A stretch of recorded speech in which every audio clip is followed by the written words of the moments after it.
Welcome to Week 5 of the 2023 Collegiate Chess League presented by SIG. My name is Casa Corley, and I'm joined by Jules, aka Jules Gambit. Jules, fabulous to be with you today. I'm so happy to be here. I think we're going to have a lot of interesting matchups, and I'm so excited to be a part of it.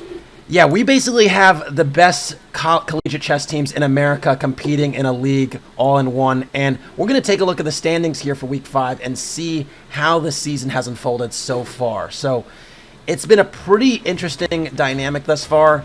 We have at the top of the standings, St. Louis University, University of Texas at Dallas. These are two strongholds in the collegiate chess world. And in that third spot is the University of Missouri, who we're going to actually be featuring today, Jules, who is a very talented team in their own right.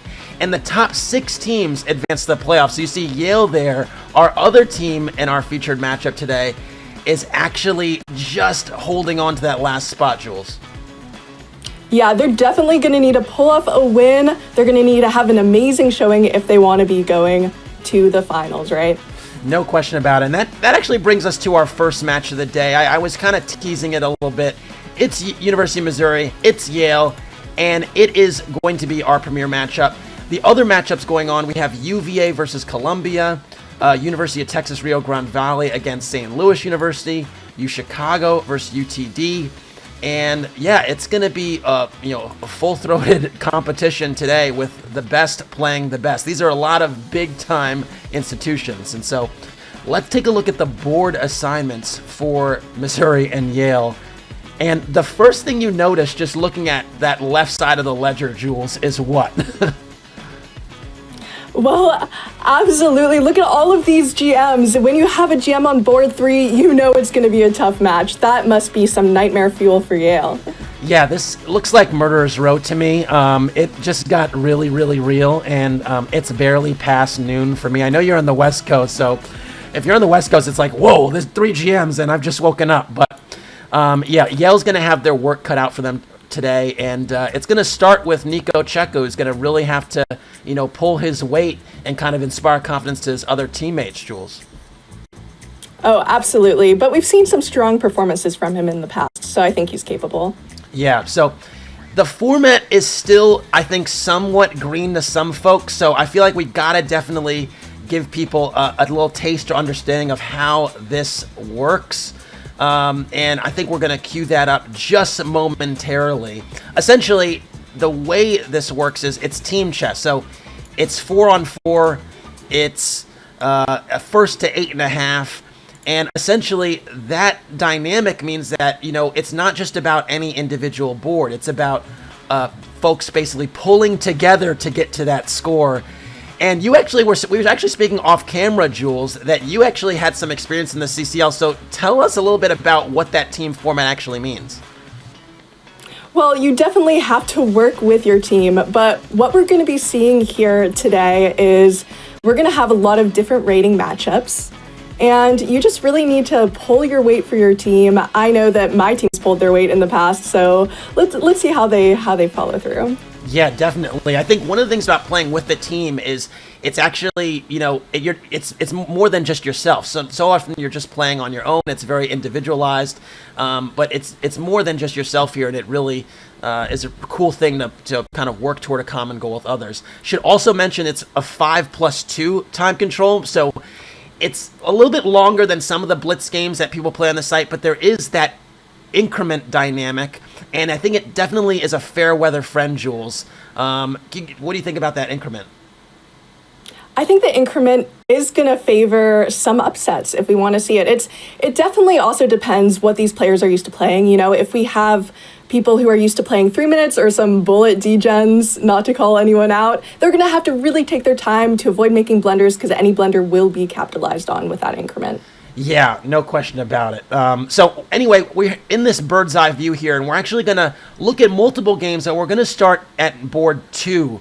I believe that's Raja Harshit versus Maxim Yaskolko. So, MIZZOU is going to be a heavy favorite in this one, particularly early on where the boards are kind of inverted. Let's not forget 1 will play 4, 2 will play 3, and vice versa. And so we'll see how those things play out. But yeah, in the early rounds, it's really important that it doesn't get out of hand quickly. Oh, definitely. But also, if we do see an upset in this first round, it could completely change the tide of this match. Yeah, for sure. And we actually have some moves on the board.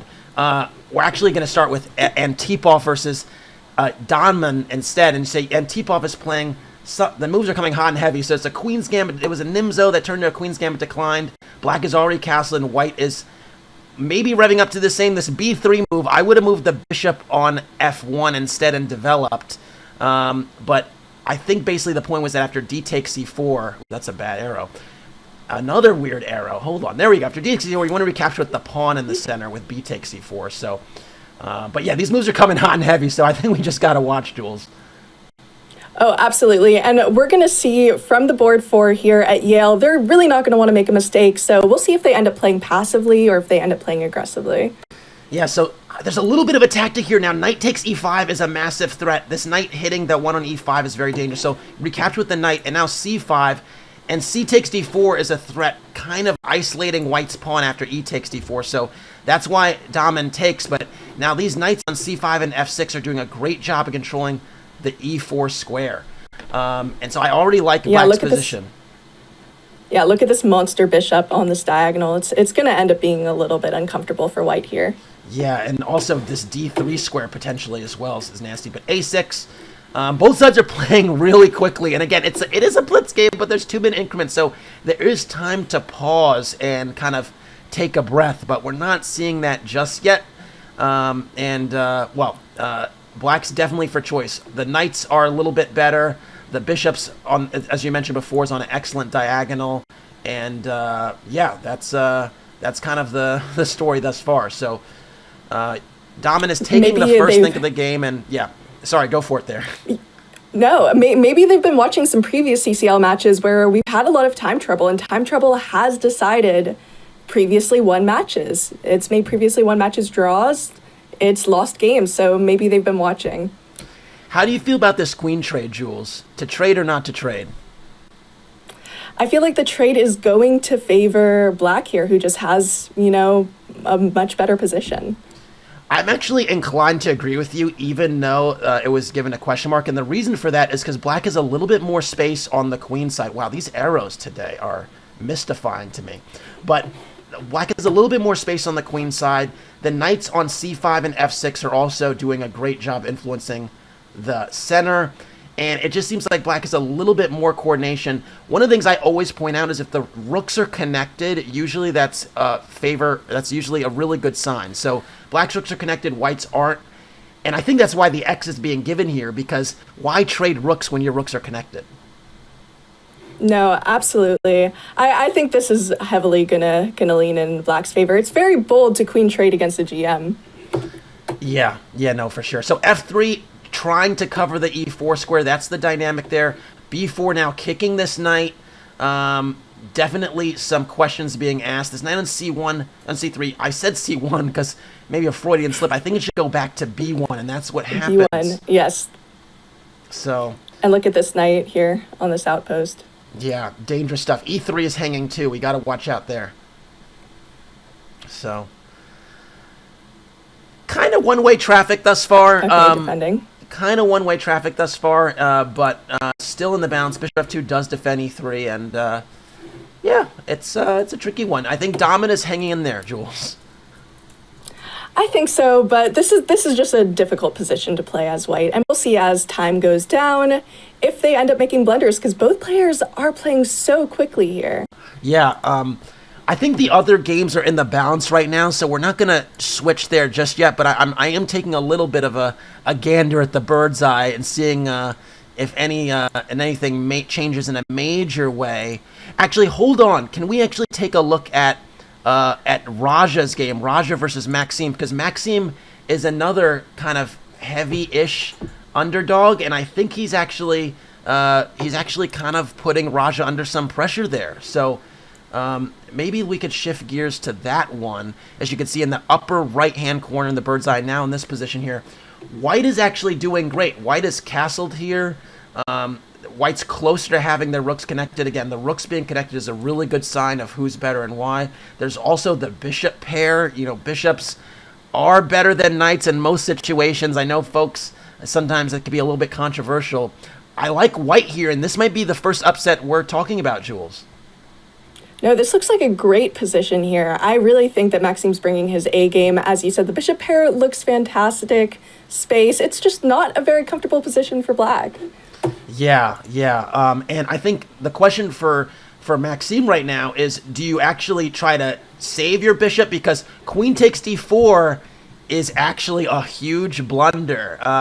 There's some nasty discoveries here, and then actually after queen takes d4, my arrow is a little bit tricky here, so I'm going to refrain from the arrows. But basically, knight e5 to f3 there would be a nasty discovery. So Tactics, does not take that knight, moves the knight to e4 instead, and I think White is still advantaged here, but tricky stuff from Raja.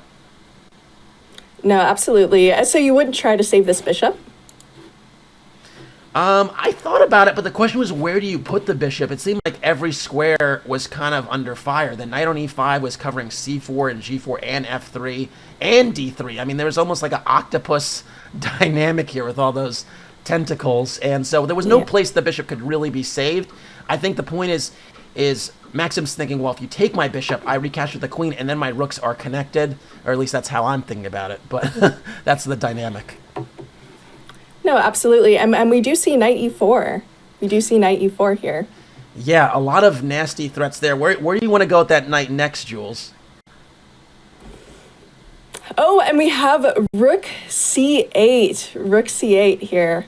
I don't know. As long as they don't kick us with this knight, the knight looks pretty decent right now. What about you? What do you think? I'm thinking the pawn on g5 can be snacked on potentially. I'm also thinking that f6 might be an annoying lever at some point. And f6 is thrown in. Yeah, the point is to actually break up Black's pawn structure here and limit the bishop on g7. E takes f6 is a really ugly move, one you probably don't want to make. That's why he recaptures with the bishop. But even so, the structure is kind of ugly. Like, it's just not great. And look at this rook bearing down on d6. White is cruising right now. Oh, yeah, and it looks like this one knight on e5 is holding together Black's position. Yeah, no question about it. I think, honestly, that's really the only reason that Black's just not dead lost. And the question is, how is White going to play around that knight? I think maybe f4 is in the cards, just because you want to open a lever towards the king. Black is probably going to castle kingside, but tricky position here. And the queen b6 does deter that f4 push.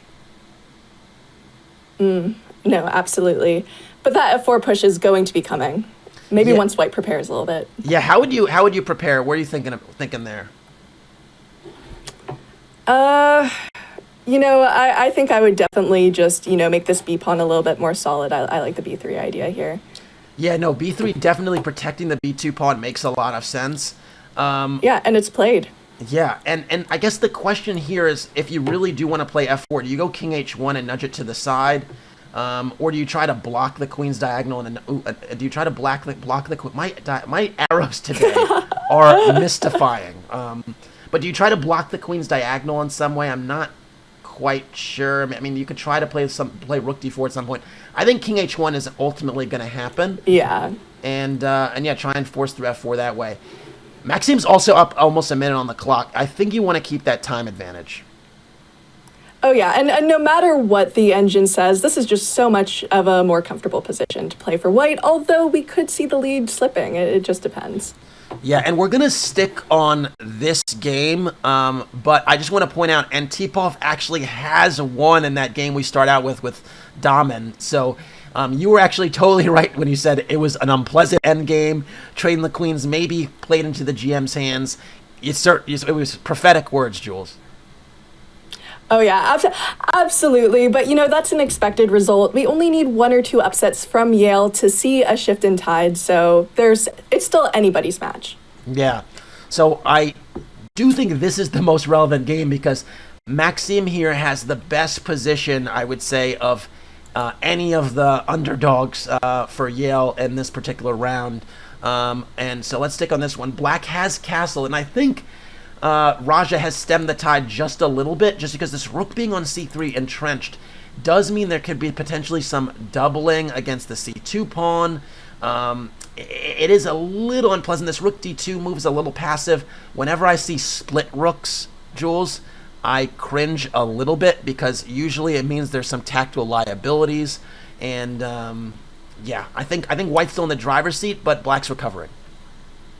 I agree, and we're going to see these rooks double up at some point. We're going to see these rooks try to double up when they can. Man, I hope so. I hope so, because, again, these split rooks bother me. And the other thing is, if f4 doesn't happen, right, if this pawn does not reach f4 in any type of timely fashion, you basically are going to have an issue where this bishop is actually a dead piece. And so, really, I'm looking at f4 needing to happen sooner rather than later. How about now? I love f4. I love it. You just need to keep this momentum. And if we keep playing slow moves, Black's going to get what they want here. Yeah. So anyway, so knight g6 is played, challenging that f-pawn. I think you're going to take on g5. That's what happens. F takes g5. This knight is doing a really good job of actually defending the king side. And I think that basically the reason that White is essentially safe is because of that dynamic. So rook takes d6. Takes the pawn on d6. The queen is under fire. Rook takes c2 is a really nice intermediate move here. Queen b5. Oh my god, that's a blunder. That's a blunder. There's actually checkmate in 5. All right, this is actually. Are they gonna find it? I have to show this on the analysis board. It was not found. I have to show this. So in this position, if you played rook takes g6. Ooh, it's not letting. I'm not able to move the pieces there. Let me refresh this. All right. Still a dominant position for White, but in this position, if you played rook takes g6, pawn takes g6, queen e6 check, the combination of the bishop converging on e5 and the rook bearing down, that would have been a checkmate. We're going to get to the live position just because these games are fast, but this is still a winning position. You can take on c5 here. Queen takes c5. Rook takes c5. Rook takes d6, check. It's all forced. And it's the wrong move order. It's the wrong move order. So close. Maxime thinks that you could play queen takes c5 and rook takes f8, but the problem is there's this intermediate move, rook takes f1 check first. And that changes everything. It changes everything. Now Black is winning. Oh, that's so unfortunate. No. Oh my goodness. Look at this time. This is where we're going to see time management being so important. If he had just maybe 30 more seconds, he would have found it. But Maxime was up on time. Maxime had a solid 20 to 30 seconds. That's a solid 20 to 30 seconds. It's a blitz game. It's not that much time. But that was a key tactic, and my goodness, it was all forcing just the wrong move order. This game is going to end shortly, and it's sad that it's going to end in Black's favor. But we have to show that line. So let me see if I could break that down and go back just a moment. So again, in this position, after queen c5, in this position, rook takes g6. First you take on c5 first. Then after rook takes c5, rook takes g6, check. Right? The pawn takes. Now the difference here is in the previous line, rook takes g6 was played first, and after the queen took on c5, there was this intermediate check. The difference is here you take on f8 first, then king takes c8, and then this is just a free piece, and that's the game. At any level, or I should say any reasonable level, you'd win this position. So that's traumatic, and because of that, now we're in a position where basically these pawns are going to march down the yellow brick road, and one of them is going to become a queen. Oh, absolutely. And, the 2-second increment did not work in Maxime's favor. He probably could have flagged Raja, but unfortunately was not meant to be. And that is actually the end of round 1. Now, Nicolas Checa actually did win his game, so it's a 3-1 deficit for Yale, but this one game that Maxime played would have equalized the match, and that's really the story thus far. So 3-1, still many more rounds to go, and again, if Yale sniffs an upset, good things can happen. Yes, absolutely. So, this is the first round. These are expected results. It's still an up-in-the-air match. Yeah. And, Now we're going to see the boards kind of shift. So again, board 1 played board 4 in the previous round for both teams. So if I'm not mistaken, now it'll be board 1 playing board 3 and board 3 playing board 1 respectively for each team. And that'll be the matchup in the next one. But yeah, these games are really hot and heavy, and yeah, we gotta shift and adjust them really quickly, Jules, or we might miss something. Oh, absolutely. And, you know, it does look like Yale did not get the result that they really wanted here in this first round. Yeah, although it's really impressive, you know, even hanging it with some of these strong players for an extended period of time. It's no easy feat, and Maxime really did do that. And I could just think of any time I've actually played against someone higher rated than me. There is almost a shift in the mindset. I think it's different for different people. When I play folks higher rated than me, I relish in the opportunity, and I love being the underdog. But there's also more of an attention to detail, and you know that can lead to more nerves, Jules. And I'm sure you've had the same experience playing higher rated players. Oh, absolutely. And also, we do see when you play higher rated players, sometimes you trust their moves too much. You don't look for the tactics because you just assume they know what they're doing. Yeah. So anyway, we basically have round 2 underway, and we're going to shift there just momentarily. I think we'll probably wind up focusing in on another board we did not focus on this game. I'm really intrigued by the board forward matchup between with Lyndon Lee and WGM Beloslava Kras. Oh, I'm really, my pronunciation skills are poor, Jules. So you're gonna have to help me out at some point. But good luck. yeah, right. Good luck, right? That's may the odds be in your favor, right? It's like Hunger Games essentially. So, but yeah, absolutely. So anyway, on our screen now is the Antipov versus Maxime game, and Maxime was our near hero in the last round, and now he's playing another GM, so that's his reward. He loses to a GM, plays another GM, and thus far, what do we have? Well, we have a Sicilian Rossolimo.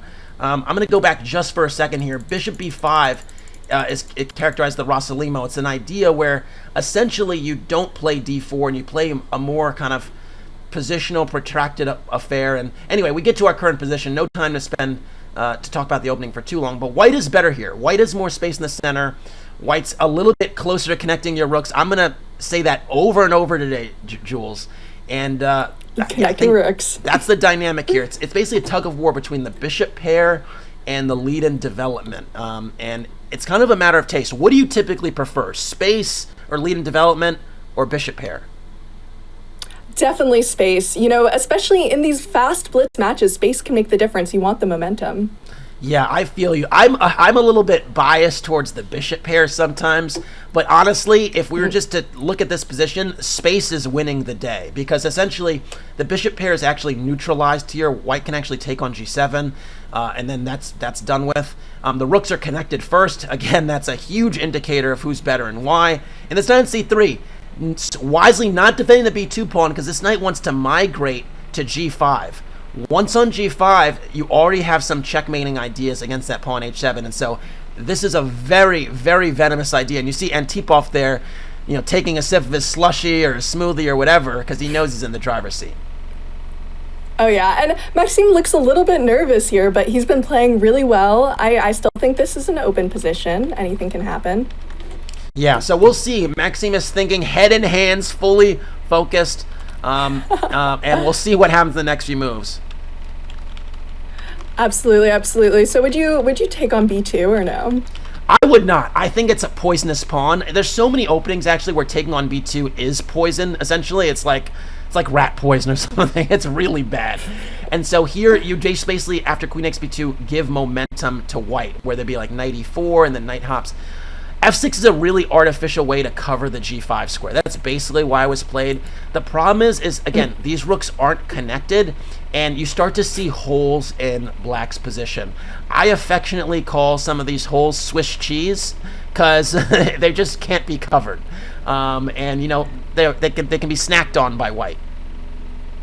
Oh, okay. Swiss cheese. Got it. And we don't like Swiss cheese. I'll note that down. All right. Well, we don't like Swiss cheese when it's in our position. We like Swiss cheese in the opponent's position. So if you're white here, you feel really good about yourself. If you're black, you're like, oh my God, Swiss cheese. Ugh. Gross. No, exactly. You are lactose intolerant if you're black here, and we can kind of see why this is ending up to be very defensive. Probably not the position that Maxime wants after last game. Yeah, and again, when you're going GM to GM, you know, it's tough. Now, Queen C5, trying to bring the queen over yonder to the king side, trying to add a defender here. I'm wondering, when is black going to connect their rooks? You have to connect your rooks. This bishop is basically in jail. It's locked behind its pawn here. B3 is a really savvy move, locking the bishop on this diagonal as well. If this bishop doesn't activate and these rooks aren't connected, all the pieces won't be at the party. Jules, when you have a great party, you need all your folks to be there. You don't actually, the party's not lit when you have one or two people at the crib. You need everyone there, and then it gets going. This is not a good party. I see just a queen and a knight. That's not going to be a good party. Oh yeah, and that bishop is that one really cool friend who can take control of the ox that you're leaving out, and we're not sure why he's leaving out this friend. Yeah. So I'm a bit perturbed, and it is what it is. I'm just taking a quick little look at the bird's eye view and trying to see what other games are going on. It seems like the other games are still in the balance. There was a little bit of a stagger in the start times for the latter boards. So, but I think Yale is actually acquitting of themselves pretty well on the other boards. It's really Maxime here that's going to have to step up, and he's defending in a really active way. But let's actually shift to another board. Let's actually shift to Lyndon Lee on board 4. Lyndon Lee is another foot player that's going to really have to pull their weight on the Yale team this time around. And he has a pretty interesting IQP position. I must confess, I always have a bias of playing against the IQP just because I like pawn structure. I'm kind of a positional guy. But, the way you handle an IQP if you have it is you want to keep pieces on the board and maintain attacking pressure. And so the idea is all these minor pieces still on the board. You don't want queen trades or anything like that. And you're trying to keep some pressure so eventually you can build up to a d5 break, or so you can try to attack the king. The problem is this queen is in Siberia right now. If it was over here, we might have another discussion, Jules.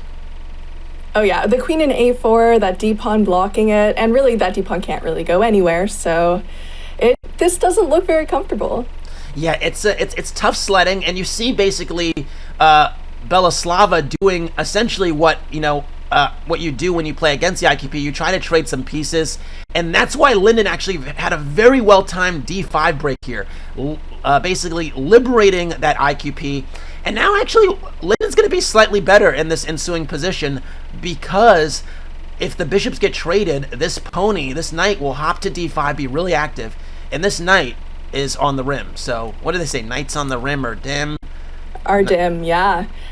Okay. And we finally get that d-pawn. Maybe that d-pawn will be able to be traded off now, that weakness. Yeah, it's gone. And now that pawn is gone, you really do start to like white. So I think Lyndon is handling this well, and Yale definitely needs some points on the board.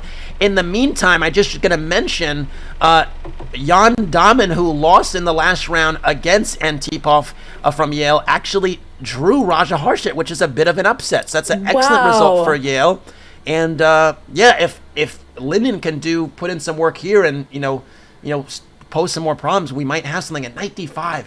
Excellent move, attacking the queen. Let's not forget that a5 knight is also still under fire, and so this is actually a winning position for white. There's a tactic here. It's complicated. It is for sure complicated, but essentially this knight is under attack and this knight is under attack. If you solve this problem with a tempo and then you take the knight, you win. And this move f4 kicks the queen away. There's no good square for this queen. If the queen goes to f5, there's knight e7 check, and that's a nasty fork. If the queen goes to... and he knows it. And if queen goes to h5, it's still knight e7 check. And the point is once you give that check, then you take the knight and you're a piece up. Lyndon is winning.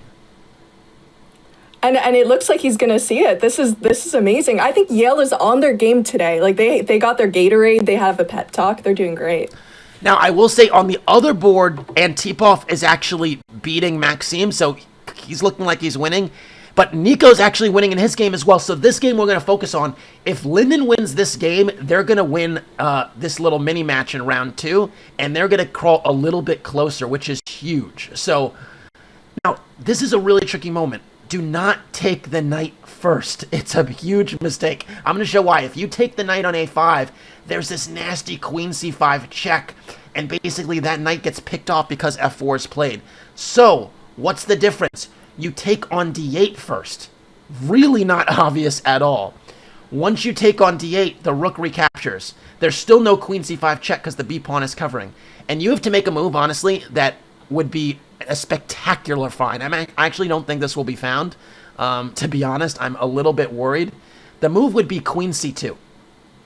And wow. The idea is you're still attacking this knight, and now you're threatening to capture it. And if knight b7, you have moves like queen c7 with a double attack. We're going to get back to the live position because I said a lot. That's a hard find. Queen c2 was played, but the wrong move order. It's No. actually a brilliant idea, and it still gives white a big advantage. But wow, it's just like the last round where Maxime was literally had the winning tactic, but the wrong move order. It's just a difference in the move order, and because of that, this knight's actually going to find a secure square. So, man, this is the position to look at, though. That's rough. Belaslava still is less than 30 seconds, and there's all to play for here. Yeah, I was just going to mention the time. One good thing is, in trying to defend this position, Linden is up on time. Yeah, Linden is up on time, and 2 minutes is a huge advantage. The thing is if Belaslava can consolidate and specifically solve this knight problem, get it to this outpost in e5, she's going to start feeling very good about her position and might even have some attacking chances. So knight f4 is a nice move, trying to keep this queen kind of hemmed in jail on the king side. There's not a lot of squares it can go to. I might actually play h3 and challenge the queen, but no, knight e6 was played instead. Nice square for this knight.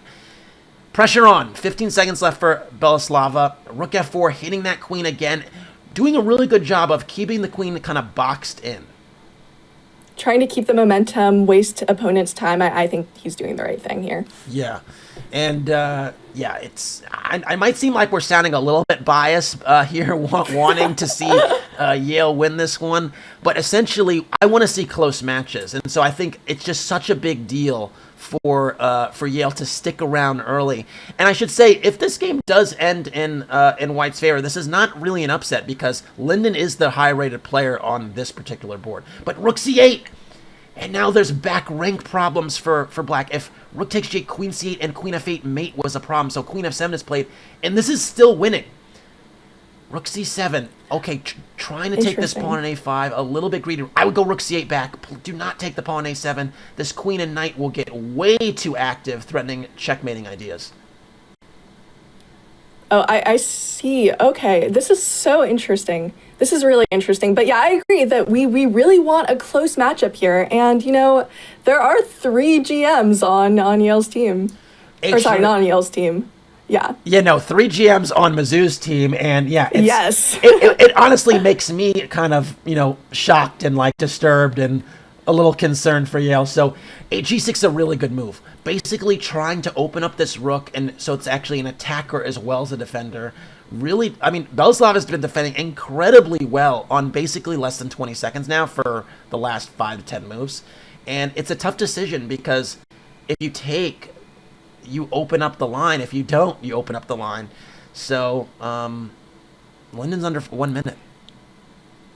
Oh yeah, it's going to be tough to find. Right now, he's just trying to keep the pressure on. It's going to be tough to find a move to keep the pressure on. Yeah, and this is our last game, folks. So everything else, went according to our prognostications. It's a tied match in this particular round. The match overall, Yale's the lead, but in this round, it is split at 1.5 right now, and this is the deciding board. And so, F takes g6. This rook is still more active than its counterpart. The knight on f4 is hanging, so knight e6 moves. Queen e3 check. This queen is bearing down on this king. I think you want to trade queens now. I would go queen f2, If the queen trade happens, this rook is still more active. King h2 is allows a perpetual. No, knight f3. G takes f3 and queen takes h6. And now black actually... Whoa. Black's king is safer now because this king is exposed. These pawns are split. Dangerous times. That was a nice find. That was a really nice find. Rook h4, check, king g7. This is now a dangerous hour, scary hours for black because this king is actually weaker, the white king. The pawns are split. This is just a turnaround. This is a huge turnaround. And yeah, black's not going to lose this one anymore. It totally turned.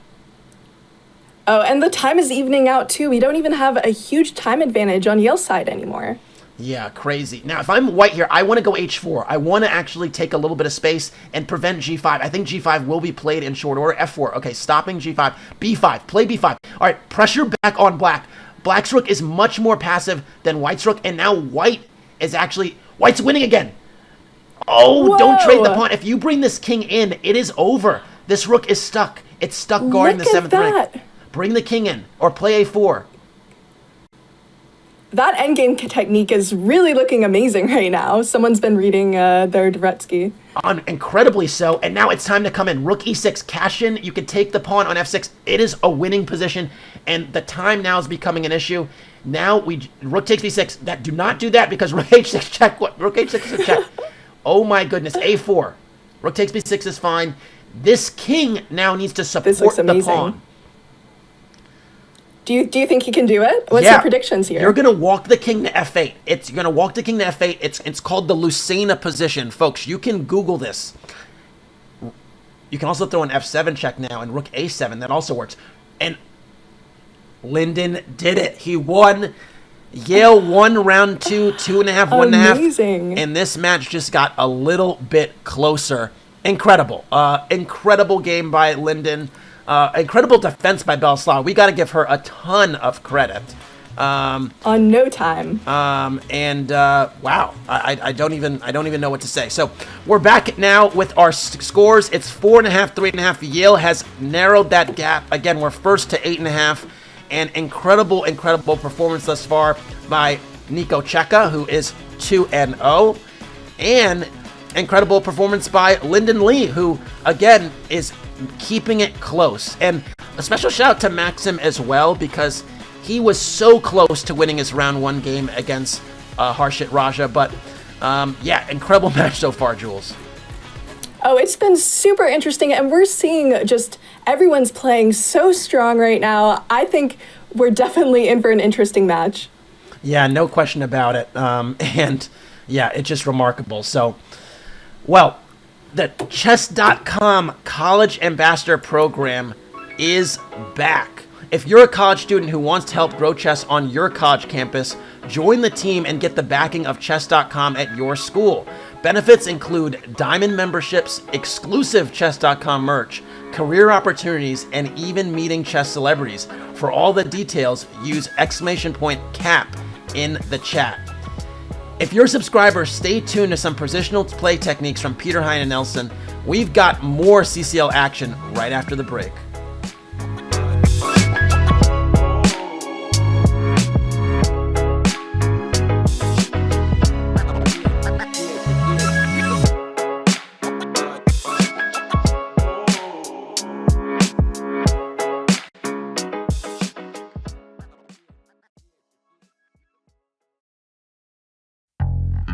I've worked with the two players, perhaps with the best chess intuition ever, Magnus Carlsen and Vishy Anand. This course is generally about examples like this, common knowledge that's used on the highest level. Good intuition comes from knowing a lot of examples, from having seen examples, thought about them, and perhaps tried to implement the principles, but under different circumstances. Having thought about it, having tried to implement it in a way, and having debated it. So that's more or less what I try to do at this course. Basically puts the foundation for positional understanding, positional intuition you will see in many players.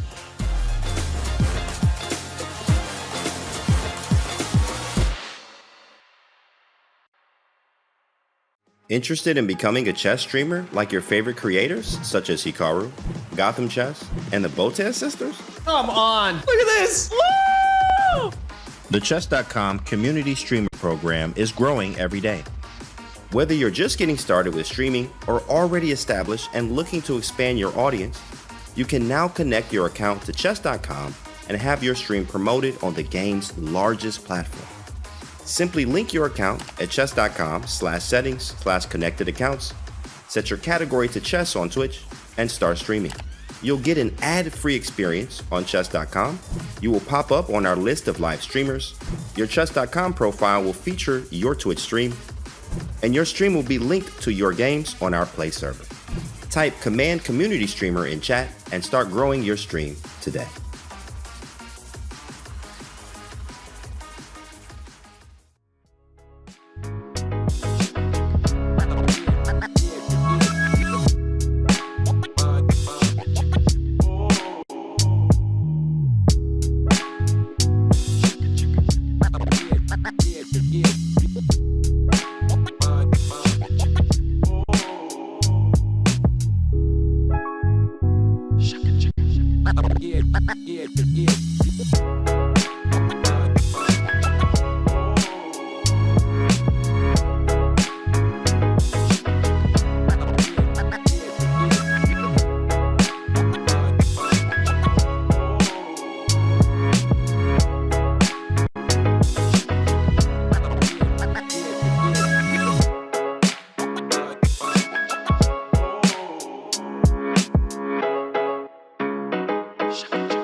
Hey folks, we're back here with the Collegiate Chess League, and don't go anywhere because right now you're watching MIZZOU versus Yale, and we have more chess for you after this. Up next, we have University of Virginia versus Columbia, and that's going to be another good one. Welcome back to the Collegiate Chess League presented by SIG. Missouri leads Yale 4.5 to 3.5, and here are our round 3 lineups. Jules, we've had an incredible matchup thus far, and it's anyone's game right now. Oh yeah, it's 1-1. We see that, all the players are just really on their game. We're having some fascinating games. Yeah, no question about it. And I think really to me it's going to be, can Yale make some more upsets? And it's going to start with Lyndon Lee, who's now playing the big boss here for MIZZOU, Mikhail Antipov. He won his last game, so maybe he can rekindle that magic. Nicolas Checa is playing Harshit Raja. Nico's been in excellent form, winning both of his games thus far. Raja gave up a draw to Jorn Dahmen, so maybe Nico will sort of pounce on him. And Dahmen, building some momentum with that draw, is now playing another GM in Luca. And Maxime, who is on 0 of 2, but actually played 2 really good games, is playing on board 4. So anyway, we're looking at the bird's eye view. Again, we do have some staggered starts as before, but I think we should take a look at Lyndon Lee, who is now playing the head honcho Antipov in that game 1 on that board 1 there. So I see that Lyndon is white, and we're going to dive there in just a moment. Here we are. We have another like MIZZOU / Queen's Gambit decline type of hybrid. The bishop came to b4. And Queen b3 hitting this bishop is an interesting move. This position, if the pawns are exchanged, would be a Ragozin, but the pawn tension is kept there, and pawn tension is a funny thing in chess, Jules, because there's always this thing of to take or not to take, and I always talk about positive tension and negative tension. If I call a positive tension one where you could take whenever you want, and the other side doesn't really want to take. And I call it a negative tension if taking hurts your position or opens up something for them. So I think this is a positive tension for white. I don't think white's going to rush to capture on d5 and just going to start developing their pieces. Oh, absolutely. And these pawn ladders are so important. It's actually, I read about this concept from one of my favorite chess books, Pump Up Your Rating by, I believe, Axel Smith. And it's so important. I think we're going to actually see the technique in play right now. Shout out to Axel Smith. I know the man personally, and he's a Swede. I've spent a lot of time in Denmark and some time in Sweden, and really, really nice guy. So shout out to Axel. That's not a name I've heard in a while. All right. So anyway, we have a position where, unfortunately, in my opinion, white released the tension here, and I was talking about how this was a positive pawn tension. It's a weird thing. It's kind of counterintuitive because you do take more space with c5, but the reason it's a slight mistake is by releasing that tension, now black can break in the center with e5, and that would have been impossible if white was bearing down on the d5 pawn. So this lever now, as you mentioned before, they're so important, allows black to actually expand in the center, and look at this king, still on e1. I'm a little concerned. As a positional player, does this hurt your eyes to see this king uncastled?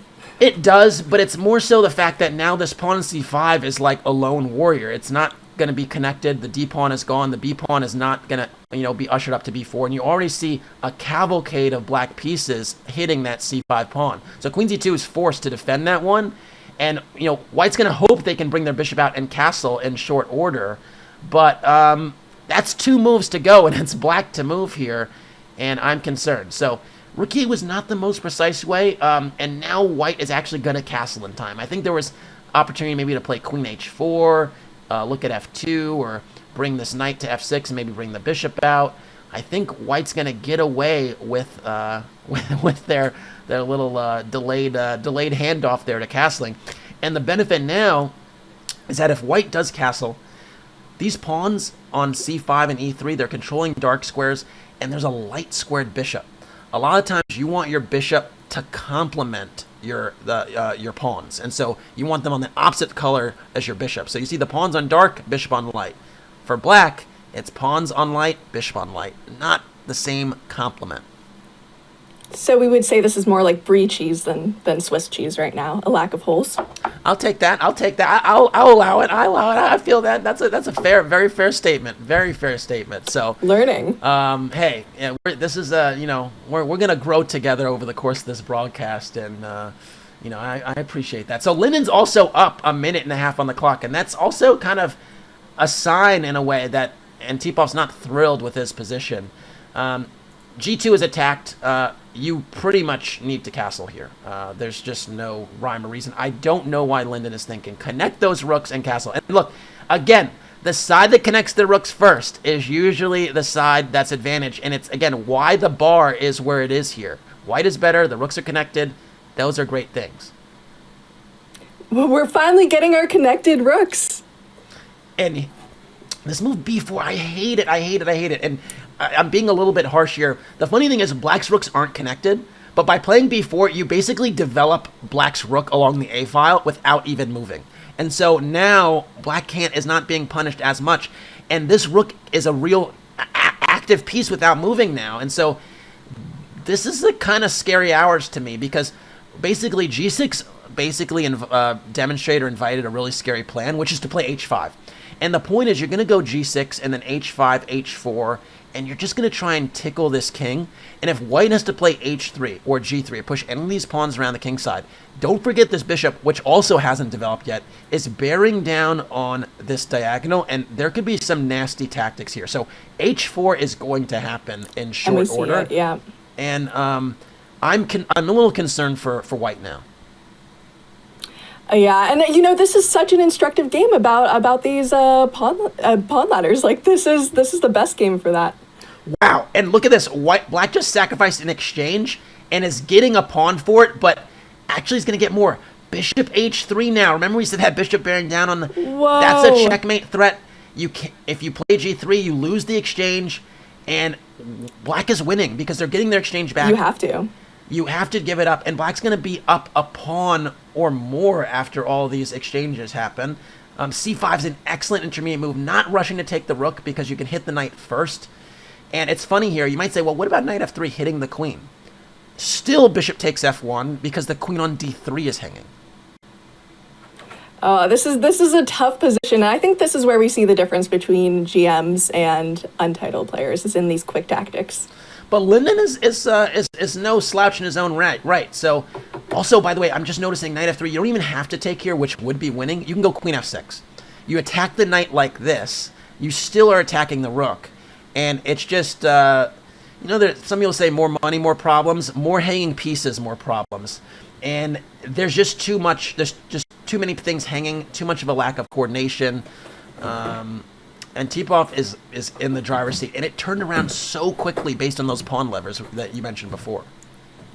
Yeah, and we've seen great techniques from, I see that he's at NM. We've seen some great technique from him in the past. It's just about whether the position is easy to play or not, and this is so much easier to play for black than white here. Yeah.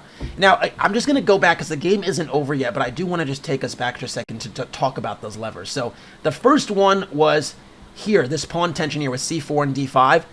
Do not play c5. Keep the tension. Play e3. Develop that. Keep that tension because it would have prevented e5 later.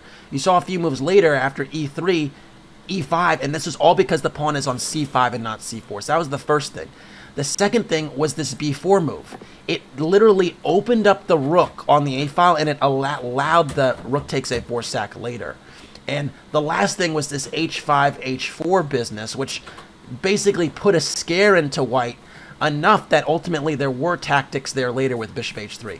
So you see there, again, the game is not over just yet, but how those levers make a huge difference in the swings of the game. Oh yeah, this is a game of pawn levers for sure, and very instructional. Yeah. So anyway, it's getting a little messier. d4 is a move. You can't take with a queen because knight f3 is a fork. You're going to play e takes d4. And it's funny because I do think that if white is somehow able to pick up the c3 pawn, white will survive. And Antipov is actually a minute and a half down, so Linden is trying to find a way to survive. You have to start with taking the pawn d4, and that's what he does. And now it's a question of how is black holding on to the c3 pawn? Because again, if this pawn drops, it's probably not as bad as it looks. And wow, queen f3 is a blunder! Rook takes d2. Whoa! Rook takes d2, and then the queen is hanging. And if you take queen takes d3, rook takes d3. Rook takes d2. Linden has 2 minutes to find this, Jules. I think he will. Do you think this is just a matter of time management? I think he's going to find it. I think he's going to find it because it's basically the only option. A lot of times when everything else loses, you basically find it by process of elimination. And you do. He does. Rook takes d2. Beautiful. This is not winning for white. But what it does do is it eliminates the danger of a loss. And again, these upsets are huge. Wait, Whoa! Now white is actually a pawn up in a queen ending, which they are notoriously drawn. But the problem is this king is very safe on this diagonal. And this queen is actually hitting b7. This is a winning position for Linden. And if he wins this, it would be a huge, huge, huge result. I cannot keep saying huge. Now, I would play here if I was white. I'd play queen d5, centralize the queen, make sure both pawns are protected, and still keep it on b7. Alternatively, I'd play h4. Yeah, basically the idea here is to prevent h4 from black and to disrupt the white king side. But this does allow queen d7, and Antipov has got to find this move on 30 seconds. And I see a comment in chat, Super Ginger says GMs are human too. Exactly. And we've seen some beautiful endgames from YALE today.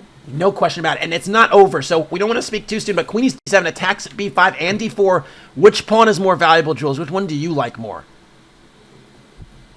Well, I think the more advanced pawn. Yeah, and that was answered by Linden with b6 saying, take my d4 pawn, I will take on b7, I still will hold this diagonal so there'll be no checks.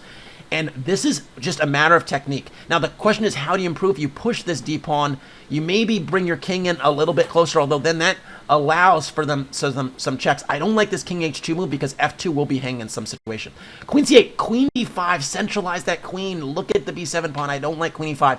Trying to trade queens, though, with queen c5 check. The problem is he allows queen c5 check. Trade the queens, queen c5 check. Whoa. Oh, Beautiful. my goodness. And it's over. It's over. Whoa. No way. And look at Lyndon's reaction. It shows on his face. He cannot believe it.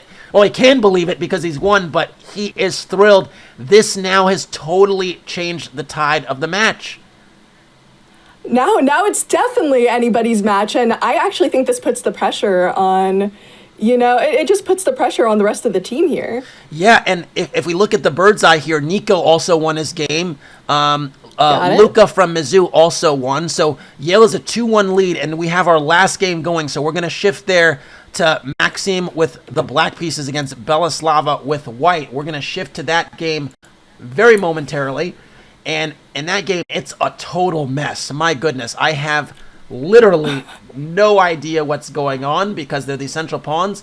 But there's also a lot of menacing pieces. And yeah, it looks like white's in the driver's seat. Knight g6 check is vicious. Oh my, and look at this time difference we have here too. Yeah, knight takes f8 is still a check, so the queen's not hanging. Black is up a rook, a whole rook actually. So knight g6 can come back, and then the queen can just move, and yeah, Maxim is actually in trouble here. So it looks like this might, basically keep the status quo of Yale ultimately having the 1-point deficit if they lose. But let me not speak too soon. We've had some things change in the Collegiate Chess League. Although, again, knight g6 now, queen takes f5. Yeah, Belislava is menacing this black king. And knight f8 is a double discovery check, which results in almost checkmate, but not quite because the knight is covering. Yeah, knight f8, knight g6 back. Just sort of taking... Whoa! Blunder the queen! Whoa! Blunder the queen! Oh my gosh, we have a Botez gambit! I think she thought knight g6 was checkmate because it looks like a smothered mate, but the queen on a6 is covering the square. Oh It's covering the square. Oh, that is... Oh, and she must be devastated. She's been playing so well. That would have been a really cool checkmate, too. That would have been the most beautiful checkmate of the match, and it was just this queen. It was so hard to like, even imagine that it was covering, because so often, a lot of times, pieces move, and then things that were not covering all of a sudden are. As soon as this knight moved from f6, we had king h8, then queen h7. As soon as this knight moved, then the queen was all of a sudden covering g6, but not before. And it is so tricky when you're in time trouble sometimes to recognize these things. And man, yeah, and crazy. It's so crazy, and that's what we see with this 5+2. That's why, anything can happen. Yeah, and shout out to some of our producers here, because someone's like, call an ambulance, and it is true. This is just a devastating turn of events, and it's not one that you see every day, but it means now that Yale is actually going to be the one with a 1-point lead if this is well converted. And I was a little bit behind. Here we are at the live position. Still tricky, actually. The presence of opposite colored bishops actually does mean this king is a little exposed. And oh my god, this is actually not winning for white. If you go bishop c4 and you hit this queen, okay, you can't have split rooks. We've talked about that. You can't have split rooks for a long time. But basically, the presence of opposite colored bishops a moment ago actually gave white an incredible chance to draw or actually even win this game. I'm not going to go to the analysis board now just because they're both under 10 seconds and there might be more twists and turns. Look, this eval bar is doing a roller coaster. This is just, we're just seeing a lot. Okay, and we see the victory. We see the victory here. I have to go back just for a moment, and the reason for that is in this position, just a little bit further back. Here we go. I'm zipping over there as quickly as I can. Bishop c4 here was a really important move, hitting this queen, and the point is whenever the queen moved, let's say to c2, or no, c2 allows bishop d3 checks, that's bad. Let's say to b2. The point is now this rook on g4 actually totally cuts off the king, and white actually has the audacity here to threaten bishop d3, and that's actually checkmate. So wow. the presence of opposite colored bishops sometimes favors the attacking side, and because the other bishop can't help and lord over those squares that it's defending, that needs to defend. So because of that, Yale is taking the lead, and all of a sudden it is 6.5, 5.5. Just incredible turn of events. So oh yeah, and we have Joe in the chat. And I have to ask Joe, is this the biggest upset so far that we've seen, Yale being in the lead after round 3? Yeah, good question. And yeah, while Joe actually give us the opportunity to maybe tell us that, we're going to see those matchups that we saw from round 3. Again, Lyndon Lee beat Antipov in this queen endgame, totally turning around the position from a lost position in the middle game. Nico, still, the steady hand, is on 3-0, beat Harshit Raja. We said he had to really put in work at the beginning of this match.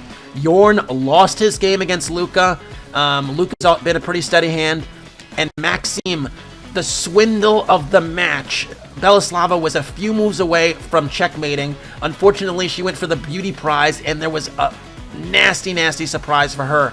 So Yale all of a sudden has a 6.5, 5.5 lead going into round 4, and this is a first to 8.5. Jules, who you got? Oh, I think I have to put it on Yale. They're playing amazingly. They're really on form right now, but MIZZOU has all these amazing players, so it could go either way. How about you? Who do you have? So I think the thing is 2 points actually wins it, right? So it's really a first 8.5. I'm going to pencil in Nico. Actually, Nico's playing Antipov, so maybe I spoke too soon. I wanted to say I'd pencil in Nico for a win. They don't have to win all the boards. They just need to get 2 out of 4. And so I still think that MIZZOU is a slight favorite here. I'd probably give it like a 60% to 40% chance, even though they're down the match. And I think a lot of times you see what people are made of when they have adversity. So this is the first little bit of adversity they're going to have, and I think it's gonna be interesting to see if they respond. But this has been crazy.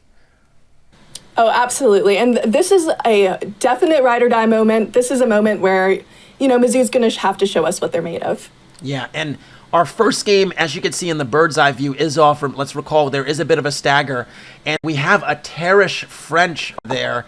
We're going to check that out in just a little bit. This is a very, very sharp line that White is actually going for. The point is, this 94 is actually a pawn sacrifice, because White did not actually, usually White actually plays castles and then plays knight b3 and recovers the pawn on d4. In this way, White's probably going to not try and recover it cleanly and is going to castle and play c3. This tells me that Antipov is trying to really aggressively go for the win, because this is not the standard fare. Oh, well, he needs to aggressively go for the win. We're going to see a lot of risks, is my prediction from MIZZOU right now, trying to clinch that. Yeah, I think this actually does play a little bit into Nico's hands, because if you basically, take a little bit too many liberties, Nico is a really good enough player to navigate some of the kind of less challenging is the wrong word, less objectively correct complications, and figure things out. And I see Joe in the chat saying Checa's 3 out of 3 after a tough match last week, so he came to play. Yeah, he definitely made the week 4 to week 5 adjustment, and this will certainly be one to watch. I'm also looking at some of the other boards just off screen here, and I see Lyndon is black against Raja, and he's playing a relatively solid position, trying to buckle down. Maxime is white and trying to play a little. Actually, Luka's playing a very, very aggressive French position that maybe we'll shift to, but we're gonna stay on the Antipov board for now. So, all right, so Queen b6. Yeah, and so go for it, Jules. And this is where we see some game theory. I think we're going to see Yale try to play very, very solid, and we're going to see the opposite from MIZZOU. Yeah, for sure. And, okay, a pair of knights has come off the board. That happens a lot in these terrace lines. White is going to recover the pawn on d4. It's basically attacked 2 times. It can be attacked a 3rd time by the rook on d1, but essentially is not rushing to recapture it, because you're actually not sure yet how you want to recapture. Black needs to connect their rooks, so I expect something like b6 or bishop b7. A6, the same idea of maybe b5, bishop b7, although I would have preferred getting the bishop out sooner with bishop d7, bishop c6, or b6, bishop b7. A4 stopping b5, although it's actually still possible. Wow, that's a crazy line. Is it a pawn lever moment? Casa, is it a pawn lever moment? It was almost a pawn lever moment because there was some activity, but we just don't have time to go over that one. White is actually better here. So, and the reason white is better is because these pieces are lording over the center a little bit better than black's right now, and there are some attacking chances. This bishop typically drops back to d3. This bishop on b2 is already laser focused on the king side, and do not be surprised if this rook on d4 swings over to h4 at the right moment, and you might see some type of really, really aggressive and brutal attack. This bishop on b7 is actually also really good. We saw in an earlier game, I remember, Jules, you were like, this bishop on that opening diagonal is fire, and it is. So both sides have their trumps. The bishop's definitely joining the party, and you've got your connected rooks. About time, about time. It really, I mean, move 17 is a little bit longer than I'd like, but we'll allow it. And, you know, the time difference is not as bad as it was when it first started. For sure, for sure.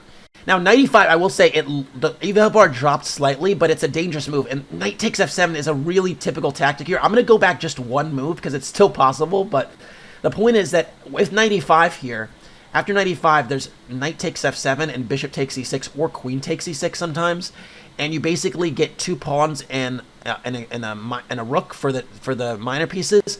Sometimes you actually wait till it's even more dangerous and you line your rook up against e1 and you start to chisel away that way. So knight e5 takes f7 is always a theme in the structure, and it actually was the best move in the position just before bishop d3. So, but I don't like this knight d5 move. The reason is you remove a defender of the h7 pawn and just in general of the king side, and you're also giving this rook more real estate to swing to the king side. So I am scared. I do not like when all these pieces are staring at my king. Oh yeah, look at all these pieces just threatening the king, and you know, this is a tough defense. It's a tough defense with this quick time control. Yeah, and bishop f6, again, moving these pieces here, they were actually better stationed where they were a few moves ago. I would have challenged the rook on d4, rook d8. Usually as black, you want to trade a few pieces to nullify the attacking pressure. And Checa's throwing caution to the wind and basically trying to say, hit me with your best shot. And Tipov might hit him with his best shot. So I'm a little bit concerned here because, okay, right now the knight on e5 is attacked. White is going to defend that knight. They're going to play something like rook e1, or maybe they'll move the rook away from the d4 square, maybe like rook g4, and then the bishop on b2 protecting. And you never want to actually trade this bishop for this knight, because you give white the bishop pair, and this bishop is a key defender of the black king side. So I'm concerned again because I just don't see pieces coming off the board, and black desperately needs that to happen. You know, it also looks like that bishop on b2 is momentarily weak with the pin, so maybe that f6 bishop will pull through. Yeah, I hope so, but I'm definitely have my reservations. So just to give you a little bit of an update on the other boards, it looks like Luca for MIZZOU is in the driver's seat with black, slightly better there. It looks like Linden is fighting, holding his own as well in a position that I think he actually can kind of do some things with. And oh my gosh, we got to go to Damon's game. Jorn Damon is winning against Belaslava, and again, they just need 2 points. Whoa. So if what happened here are my eyes tricking me? Is something? Oh, my eyes are tricking me. No, they're not. White is actually up multiple pawns. No, is it? I can't count sometimes, Jules. Oh my goodness. We have our first brilliant move of the match. Whoa! Queen takes f6. Okay, so we have to look at this. Yeah, we got to back this up. So I'm going to go back a few moves. White was already a pawn up, and it feels like I had a hard time counting because it feels like more pawns. It's only one pawn. It's 6-5, but because of the 3-on-1 majority, it feels like way more. So every piece trade now, almost every piece trade is going to get white closer to this winning endgame. And there were some tactics. So knight e5 happened, hitting the bishop. And white played knight c4, a really nice move, hitting the queen and defending b2. Black played pawn e4, hitting the queen. And there's these intermediate moves. Sometimes people say intermediate. Some people say Zwischenzug. I think that's German. In Italian, I think it's French or MIZZOU, however you speak that language, or however you say it. Queen takes f6 here is just brutal. And the point is you're threatening mate in 1, and the knight is still hanging. So you're basically giving up your queen for a knight, and then you're just up a piece at the end. And now we're in a position, if I get to the live position, where white is a piece up, and it's just literally, as I like to say, clean up on aisle 5. You're literally just trying to trade a few pieces and leave the supermarket, and maybe a better analogy would actually be close your tab at the bar, go home, you had a good night, because this is over.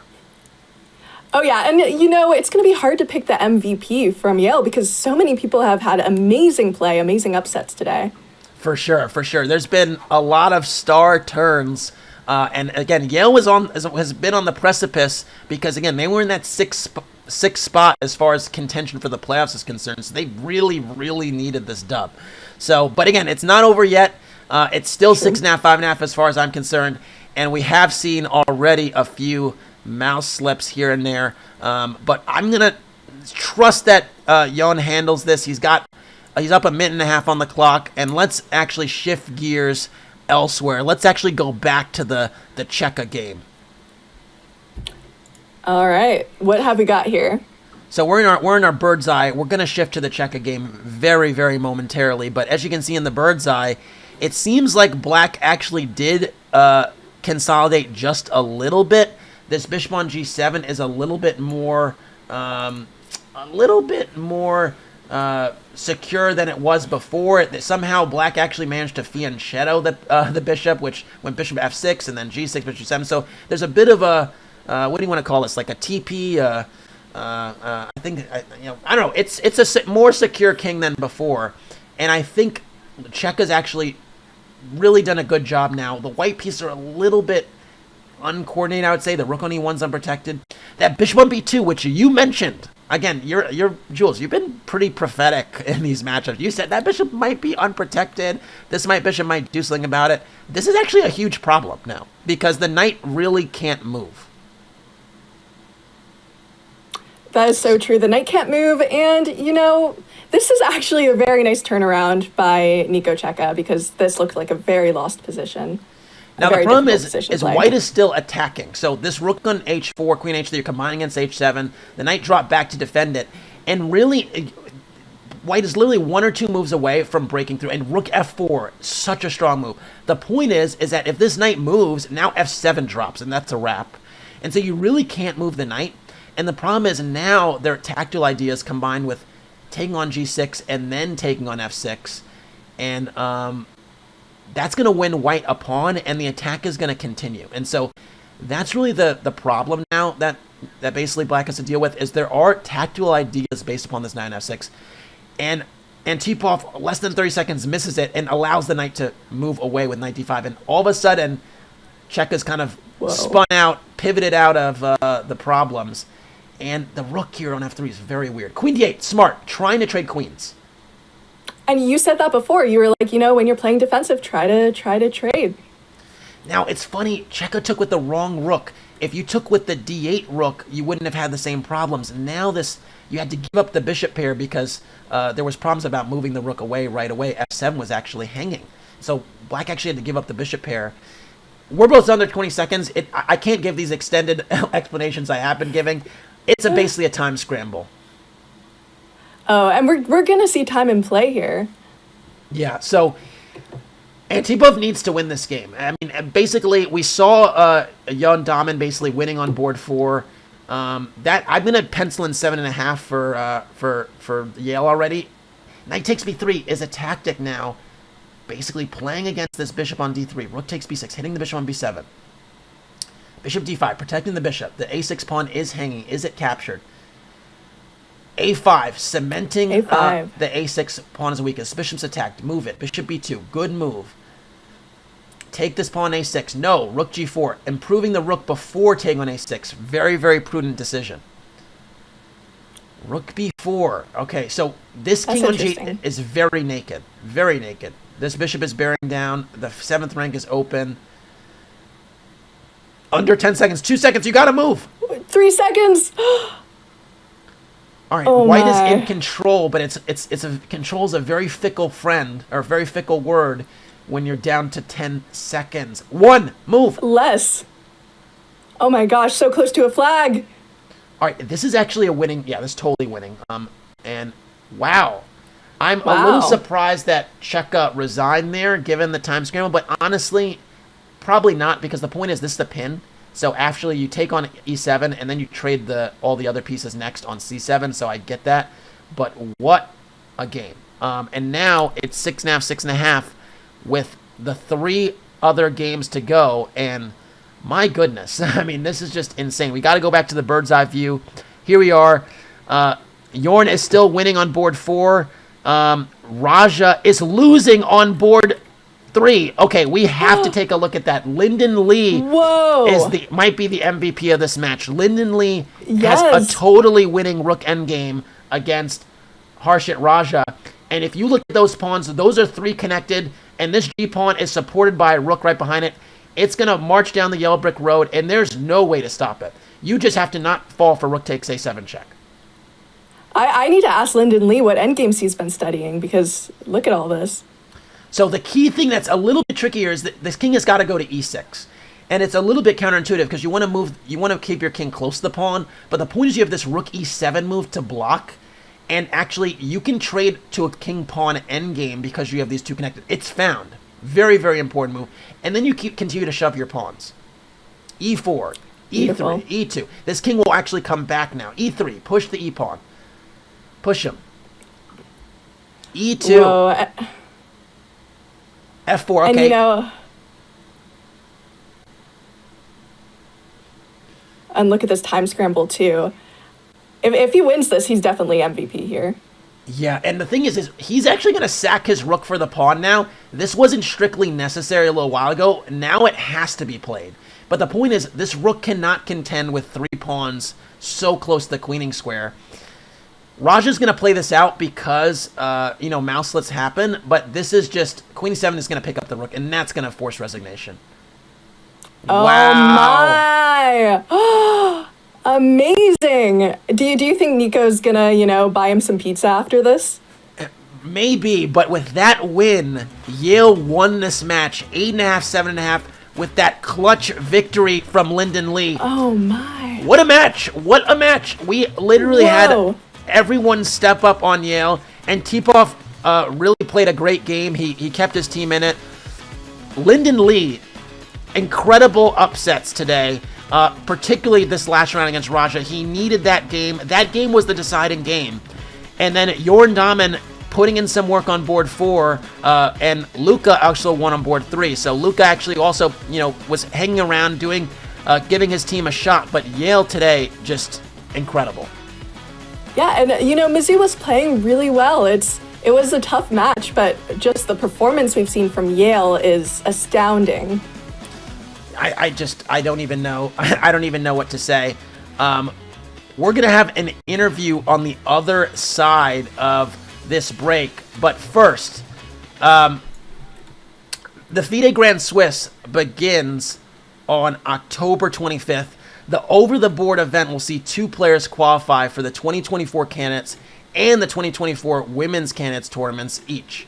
In the open section, players like Nakamura, Firouzja, and Giri fight to clinch their spot, while the women's section will see Kostyuk, Vaishali, Tan, and more battling for their ticket. With stakes this high, you already know you're covering all the action on our Chess24 channels. Mark your calendars and don't miss the epic battle as over 150 players fight for a chance to be the next world champion. Use !Grand Swiss in chat for all the info. Subscribers, maybe one day you could be a world champion too.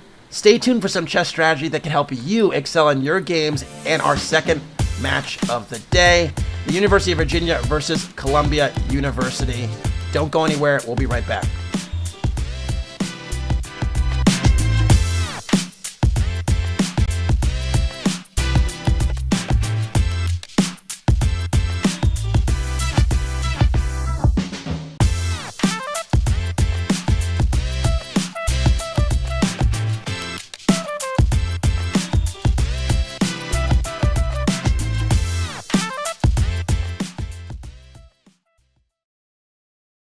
Anyone who has played even a small amount of chess, especially online, is familiar with the concept of an opening trap. We've all fallen for one at some point or another. In many cases, a failed opening trap will leave you with a terrible position, but not always. We've compiled 10 opening traps that are not only guaranteed to work, but if your opponent doesn't fall for them exactly, you'll still have a decent position. Number 2, Legal's Mate. This opening trap, if your opponent cooperates, can lead to one of the most beautiful and famous checkmates in chess. Named after Sire de Legal, it dates back all the way to the 18th century. It occurs in an Italian game, and in this position we play knight c3. Black might play bishop g4, pinning the knight to white's queen, and we can play h3, forcing black to make a decision about the light-squared bishop.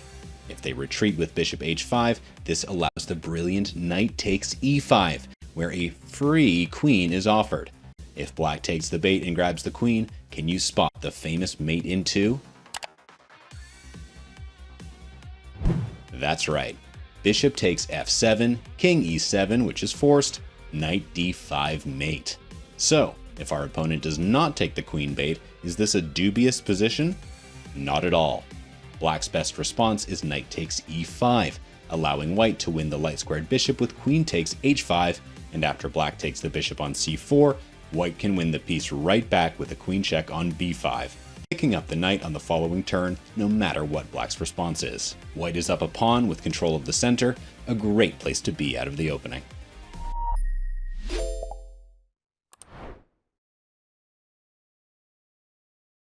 With Chess Kid's new live classroom feature, coaches can do so much more.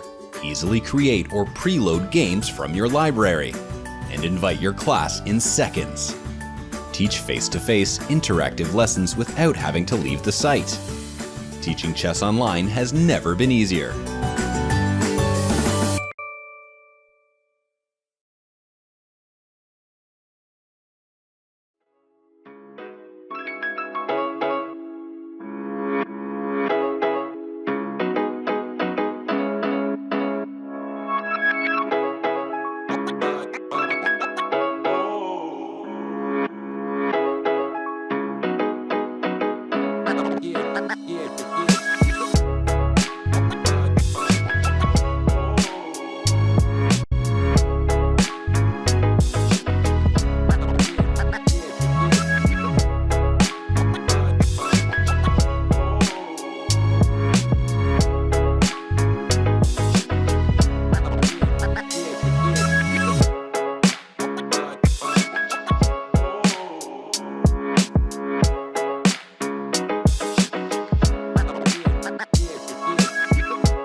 Welcome back to the Collegiate Chess League. I'm your host, Casa Corley, joined by Jules Gambit, aka Jules, Jules, aka Jules Gambit. Jules, I'm just flabbergasted because of the match we just saw. We saw a massive, massive upset. I'm still recovering from, a Botez Gambit and oops queen sack that was correct. Like, such an amazing match. Yeah, and it's incredible because we saw a situation where, oh wow, did I just see a wonderful cat go across the screen? We got to talk about that at some point. But we basically saw an amazing, amazing match between a team that was a massive underdog playing a team with 3 GMs and coming out triumphant. And so let's actually take a look at those standings now, because that definitely changed the terms and conditions and the playoff picture. We had a situation before the day where Yale was in 6th and University of Missouri was in 3rd place, and now there's been a little bit of a role reversal or a switch. University of Missouri was 3-1, and honestly could have easily been 4-0 going before today. Losing their second match and now being 3-2, they're still in 4th position.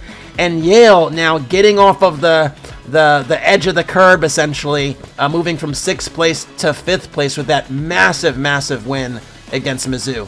So, yep. Both these teams might make the playoffs, Jules. Oh yeah, and Yale must be so happy to be off the chopping block. Truly an extraordinary performance. Yeah, the chopping block is adequate description, because there's so much pressure when you're right on the precipice. And, these folks are taking time out of their very busy weekends and college lives to play in these games, and they want it. And you saw it on screen. You saw people really, really want it. So, anyway, You actually have had some experience in the CCL, and you've played your share of college chess at this point.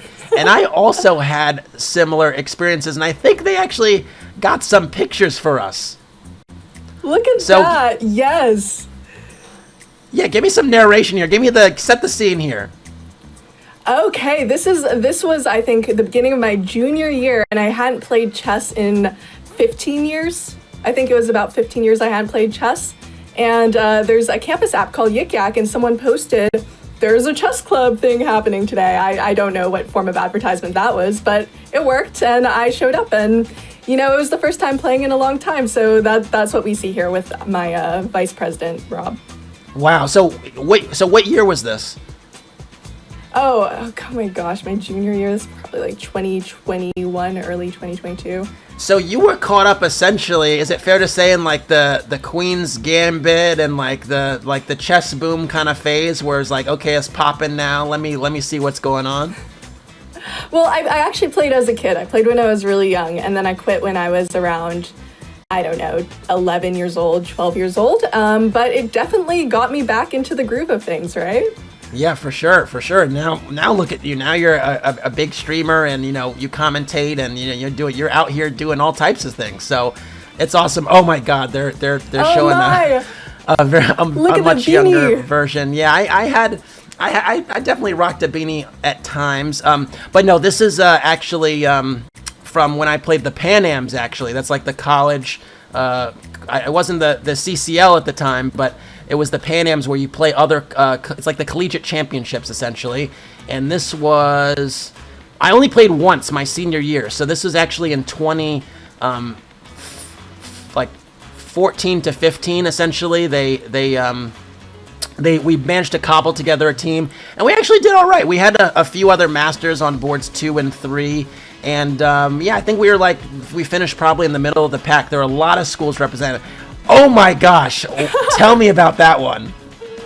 Well, look at the fit. I have to say my mom was in charge of dressing me. I think I have like 12 layers on here. The trophy looks bigger than me, honestly. But yes, a very beautiful Mama Jules Gambit approved photo there. So you weren't just playing back in the day. You were good because you're holding up trophies. You're actually winning some events. So you were Beth Harmon before Beth Harmon, basically. This was the NorCal Girls Championship. And I have to give a little plug for CCL because they were the reason that I got back into chess, and they're the reason I'm streaming now. So big shout out to Joe. And if there are any college students watching, you need to join Collegiate Chess League. It's been such a great boost. Yeah, and it's awesome to see so many people just get back involved in the game, like yourself and people that are new to it. So anyway, we do have another really, really exciting matchup for you. This time it's UVA versus Columbia, and these are our board matchups. So on board 1 for Columbia is Brandon Jacobson. I know this man pretty well. He's a New York native, active on the scene, very strong grandmaster. Board 1 for UVA is Jason Moorfield. Board 2 for UVA Columbia, Owen McCoy and Aristo Liu. Board 3, Nicolas Checa and Zi Wang. And board 4, Mahin Ganesan and Edouard Fleury. So I'm less familiar with the board 3 and board 4, both teams, but at the top of the table there are known players. And again, let's not forget this format is board 1 plays board 4 and vice versa in the first round, so that the evenly matched boards come at the end. So it's a real question of where the upsets happen, Jules. Oh yeah, and funny enough, we are going to have on stream at the same time my U.S. Amateurs Teams East board 1 through 3, since Brandon Jacobson was our board 1. Oh my goodness! So you had multiple folks in this match represented, huh? Absolutely, absolutely, and it's going to be interesting. Do you have any favorites for who do you think is going to take the match? I honestly have no idea. I have no idea, and we're in our bird's eye view because, as before, there is a little bit of a stacker in terms of the start times, but our game 1 has started, and it's Jason Moorfield playing Edouard Fleury, and Jason is the huge favorite with black here, being the board 1, and we have a double fianchetto. Have you ever played this way as white? When I'm a little scared, I have, yes, to avoid theory. Okay, so one of the nice things about this setup is the early moves come out pretty easily, and it's you don't have to really think too much, and then you kind of whip out with the break. So e4 was played, and I like the way that Fleury is handling this thus far. You get a little bit of a tempo on the bishop, you have some good influence over the center. I like it. Yeah, and a double bishop fianchetto is a Brandon Jacobson specialty, so perhaps we're seeing something like that. But this is going to be an interesting match. And yeah, you're right. Jason is a huge favorite in this. Yeah, and I actually think you might be right about that. Maybe Jacobson spoke to his teammates and was like, hey, this might be something you might have a hard time dealing with. We do know the opening is just one phase of the game, and there's a lot more to come. But yeah, it's a very fair point. I think right now for me, it's just a matter of who connects the rooks first. It's going to be white. White is going to castle kingside, and their rooks are going to be connected. Black is going to have to figure out how to do the same. Usually this queen sometimes will go to like b6 or c7 or even b8. I think black is probably going to build up this pawn fortress or triangle with c6, d5, and e6 just to limit the bishop on g2. Yeah, and we can make fun of you for being really obsessed about the connected rooks, but it has made or broken a game, right? Like, connected rooks has determined games these matches. Yeah, and I just think it's a nice thing for like folks that are like maybe less experience in the game to like really think about, because chess is hard enough, and I think having these little kind of like rules or indicators for yourself, it just is a nice way to kind of like just kind of tell and see what's going on. That's a great point. And, these have been very instructional games, especially seeing such a big rating difference. That is so instructional because I know a lot of players in chat are, similar ratings to Edward, and being able to see how he's going to play against someone of this level will be super instructional. Yeah, so Jason's actually taking a much longer think than I'd expect. This is a 5-minute game. Maybe he's like, let's just bring it to 3 minutes and then see what happens. But I don't know what he's thinking about. Castling, to me, I always tell people, if it's available and nothing else is blundering, is usually the best move in the position. So usually you castle at your first opportunity if it's there. I'm just wondering, what else can he be thinking about? Any ideas? Maybe we were looking at just a pawn move, maybe a5, c6, something like that. But it does seem like castling is the natural move. I actually do like c6, like we mentioned, to build out that triangle, so maybe that's an idea. I also like this a5 move, Jules, because a lot of times you play a5 and then maybe a4, you seize real estate on that side of the board. And e5 is played here, hitting that knight. The knight goes back to e8. I actually don't like this e5 move, and it's not a mistake per se, but I think that was a positive pawn tension. I'm going to go back just for a second, because we spoke about the tension and the pawn levers in the earlier match, and this is not an exchange that Black was going to play. So the e5 was basically there when you wanted it, and so castling, again, another rule, when castling is available, it's usually the best move in the position. No reason to delay it, and so I just think you could have played e5 whenever, and when you play e5, you also close off your bishop on this diagonal. So you want to make sure that when you do that, it's really worth it. The other thing is this bishop on g6 kind of opens up a little bit when e5 is played. So you kind of close your own, you open your opponent's. That's why I'm not a huge fan. Yeah, and just a great example of the importance of pawn levers. So I have to agree with you there. That's a good point. Yeah. So now the game is kind of shifted a little bit. Whenever the center is closed, it usually becomes a race on the flanks. Black is going to try and usually try to establish some type of breakthrough on the queen side here. Sometimes b5 is an idea. White is going to get frisky on the king side. Whoa. So h5 is the beginning of such an idea. Maybe some g4, g5 dynamic first. h5 in castling is really, really unique. And the reason is I thought there was going to be some ideas with shoving. Now that you castled, is the h5 pawn a target or a strength? It's tough to say. Yeah, I kind of agreed that I thought I was going to get frisky, but it looks like this flirting on the king side has been put to a halt after that king side castle. And you see Jason now, showing his stuff because he basically played queen b5 and queen b6, and so that was the point. Is when it's closed in the center, it becomes kind of a race, not a race, but kind of a play to see who's going to undermine on the flanks. Black is going to try and make something happen over here, and White's going to try and do some business over here on the king side. And the question is, who's going to be better at doing that? And then basically what happens? Oh my God, there's a tactic. There's a tactic here.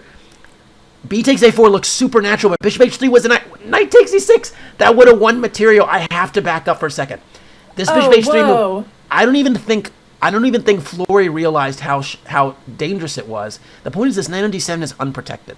You play knight takes d6. The rook is caught in the corner, so you have to take. And after f takes e6, bishop takes e6 is a nasty check. And I think that's called is that called a fork, I think it's called? My chess vocabulary is actually incredibly poor, Jules. But is that a fork? I would say skewer, but it's not even that. We'll say a fork with the bishop. Okay, I normally think of it like a shish kebab, It's just a kebab, like that's how I think about it. But anyway, kebab, fork, skewer, it's not a great position for Black. Instead, he misses the knight takes e6 opportunity, and then essentially after rook takes a4, which is super logical, recapturing, Black put an end to that and maybe noticed that was an issue, or maybe didn't and got lucky. But you could see here essentially White is not getting the play going on the king side, whereas Black is making a tremendous amount of progress, on the queen side, and that is really kind of why Black probably has a slight edge. Oh yeah, all those pieces are aiming towards the queen side, and you were spot on about that king side castle being a weakness. Yeah. So Anyway, this rook, I think maybe would do well to consider swinging this way. It's probably not objectively the best idea, but it's one utility of the rook being on a4 is that it might actually begin to attack on the side of the board. And this bishop on b2 lopped behind the e5 pawn kind of sucks. So I would put the bishop on c1. And someday, we saw a game earlier in the previous match where a bishop on c8 was lurking and eventually landed on h3. Well, how about a bishop on c1 lurking to land on h6 with a rook combined over there? That could be kind of dangerous, although, the other side gets to move as well, and, maybe you won't have time for all that. Yeah, it's really unfortunate when the other side gets to move. It'd be great if we just got to move a few times in a row. Isn't it though? It is so annoying when... you have your own plan, and you're like, I got this, and you're like, oh, I don't got this. No, it's so unfortunate. They ruin everything, like that beautiful mate we saw earlier that just couldn't happen because the queen takes. All right, so I got to go to the live position because I'm a little bit behind here. And again, black is making incredible progress on the queen side. And this is honestly just, it's so weird because the material's still equal, but this is a winning position for black. Look at the pieces now encroaching on white side of the board. I always like to say white really wants to control their side of the board, the first 4 ranks, and black wants to control their own 4 ranks. But now black is really invaded on white side of the board, and this bishop on h7, which was locked before, is bearing down on a tremendous diagonal. So all of black's pieces are better, and that's why black is actually doing incredibly well. Oh yeah, and also look at white's pawn structure. Like these pawns are kind of all over the place. Would you call this Swiss cheese, or would this be something else? It's getting there. I would say, so I normally consider the Swiss cheese when it's like all the same color complex, but because the bishop is still around to cover the squares, the light squares, I'm not going to call it that. I just, I liken pawns that are like isolated and weak to school children on a field trip. If they aren't holding hands in the public places, bad things happen. And so for me, this is a pawn that is, this is a kid that's not doing his job on the field trip. This pawn, kind of similar. This pawn, kind of similar. And all of them are protected for now, but might be targets later. And that's my concern. Oh yeah, that pawn is at the museum, like touching all the artwork, getting yelled at by the security guard. It's a huge weakness. I have to agree there. All right, so you catch my drift there. And knight d5 Absolutely. also is threatening this fork. Knight c3 hits the queen on e2, hits the rook on b1. So you immediately got to address that. So their threats, their weaknesses, it's uncomfortable. Although I got to get to the live position because I'm a little bit behind. And here we go. We got bishop c5. On the board. There was a queen trade that happened. I was a little bit behind there, but now we are caught up. And I think the queen trade still is fine for black. The weaknesses still prevail. The c2 pawn touching the art, being irresponsible.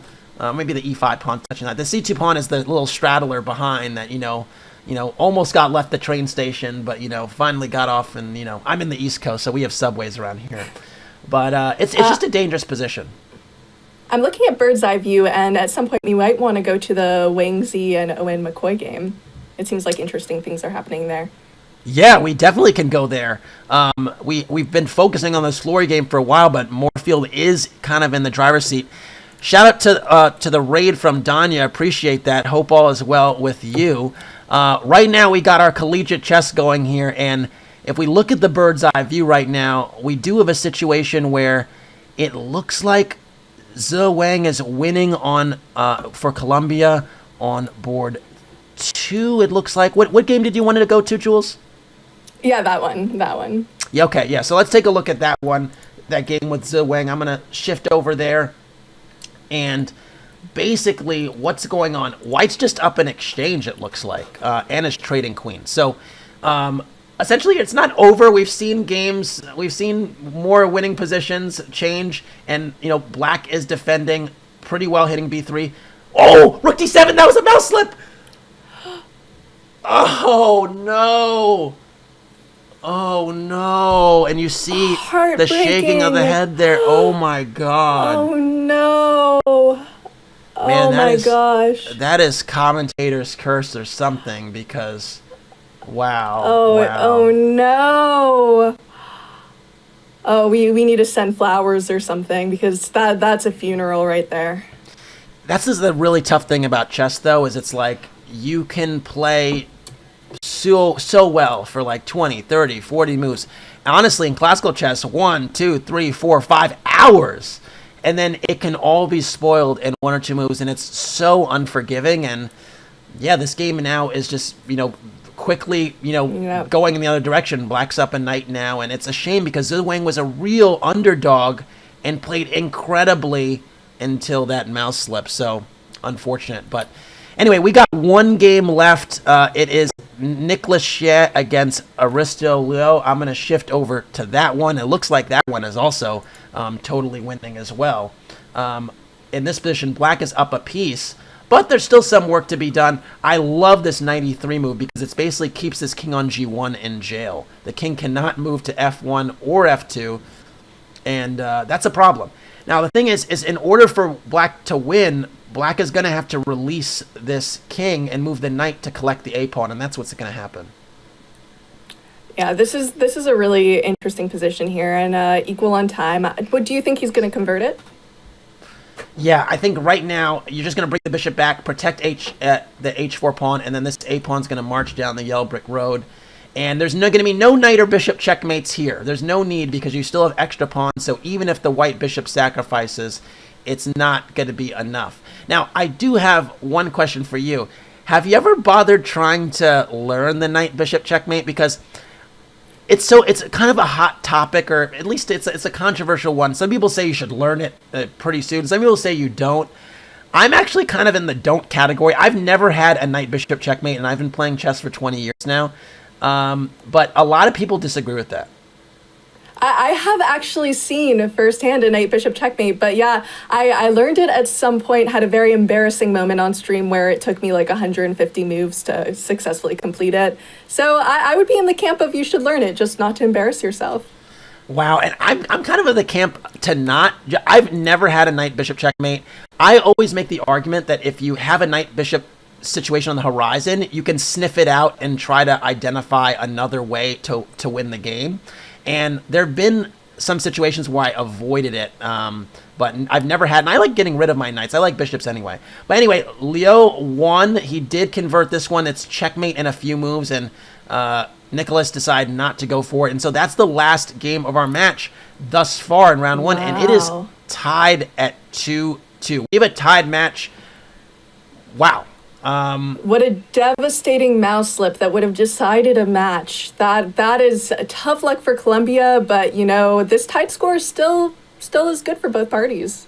Yeah, I mean, again, I think both sides have something to be pleased about, given that there was these are kind of the imbalances in the early going between board 1 and board 4, both sides, and so everyone kind of did their job. The board 1 beat the board 4 for UVA. And the board 3 beat the board 2. So both sides kind of did their job, and 2-2 is a logical score. So, yeah, can't complain too much. But yeah, we have actually a very, very special guest with us, and we're actually going to have him join us momentarily.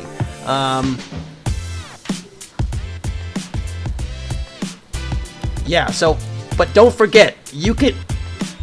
Okay, all right, so we actually have our guest joining. I thought we were going to have a little bit of a intermission there, but we have our guest here with us, Grandmaster Andrew Tang. So glad that you're with us today. And also quant trader at SIG. Andrew, glad for you to be with us today. Welcome to the broadcast.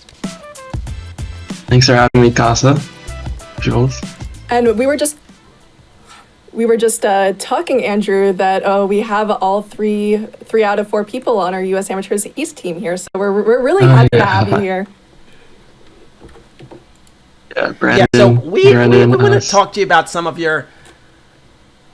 Yeah, you got Brandon in the mix. We got Andrew in the mix. We got Jules in the mix. There is a little reunion going on here. But for those that don't know, in addition to your well, folks, actually, first of all, let's start with SIG because you actually work at SIG. You're a newly minted trader at SIG. Tell us a little bit about what you do there. Sure, yeah. So I'm a new trader, so I don't actually trade yet. Right now, I'm going through an education process, so we have like mock trading every other day. We have just projects to work on the desk, and yeah, I mean, I hope to start trading soon, but for now, it's pretty chill. Just learning. Thank you so much for that, Andrew. And for those who might not know, in addition to your day job at SIG, you're also a grandmaster. So what tips can you share with students watching on how they can use their own gaming skills to advance and excel in their own careers? Yeah, I mean, I think a lot of skills that you learn in like chess and other games are can be applied to especially trading. Like, well, trading is all about outsmarting other people to make money in the markets. Like, it's basically a game where you have to make a lot of split-second evaluation, decision-making, and I think speed chess is pretty highly correlated with that. So there's definitely some skills I think that transfer over. Andrew, you're one of a few players to achieve a bullet rating of 3,500 on Chess.com. I mean, your talent there is just prolific. Everyone knows your level there. To the bullet players out there, what tips do you have to have them better at their bullet ratings and their game as a whole? Well, I mean, I guess those are kind of two different questions. For bullet, I think there's a lot to learn about like anticipating your opponent's moves. So always having kind of moves ready, pre-moves, not just pre-moves, but like just calculating lines that you might think will happen in the next few moves, and also, of course, getting the mouse skills down. Those are two pretty important skills in bullet that are a little bit different than, say, classical. But I think, the best thing you can do is just play more and try to analyze those games. But yeah. Yeah, and Andrew, we have a question from the chat for you. What is your favorite chess opening? Yeah, I guess this will be fairly controversial, but I'm not really a professional chess player these days. I'm just a bit of a London fan myself.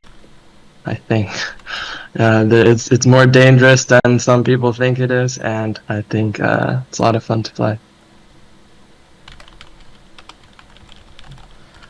Man, that is definitely a controversial statement, but we're here for a little bit of controversy, and we're gonna go straight back to the game. So, I don't know. Are you gonna join us for a little bit and help us give your hot takes here and there? Will you mind joining us? Yeah, sure. I'll definitely try to chime in once in a while. All right, excellent. This is for folks that don't know, Andrew Tang also just recently finished the U.S. Championship, so he's going to try and give us some perspective, but he's going to be more than up to the task. So anyway, so we have our bird's eye view here, and I think actually there's games are staggered, so we're going to start with this game between Zhe Wang and Jason Moorfield. And we got a Petrov on the board here, so maybe not the most exciting game for some viewers, but I find some of these positions interesting. And these lines with knight c6 are always very, very sharp because the knight's typically misplaced in these setups, and you justify it a lot of the time by playing for this f5 dynamics. Do you have any Petrov experience on either color, Andrew? I know you play queen's pawn quite a bit with white, so I'm reluctant that you did. I'm quick to say you don't, but I'm not sure. Yeah, I have absolutely, basically no Petrov knowledge. I played like e4 maybe once in my life, so I have no idea how to play e4 as white and as black. I've never played the Petrov. I always stuck to classical Roy Lopez. He's very Jules, loyal to the London. Yeah, sure. I'm very loyal to my I was actually going to ask you, Jules,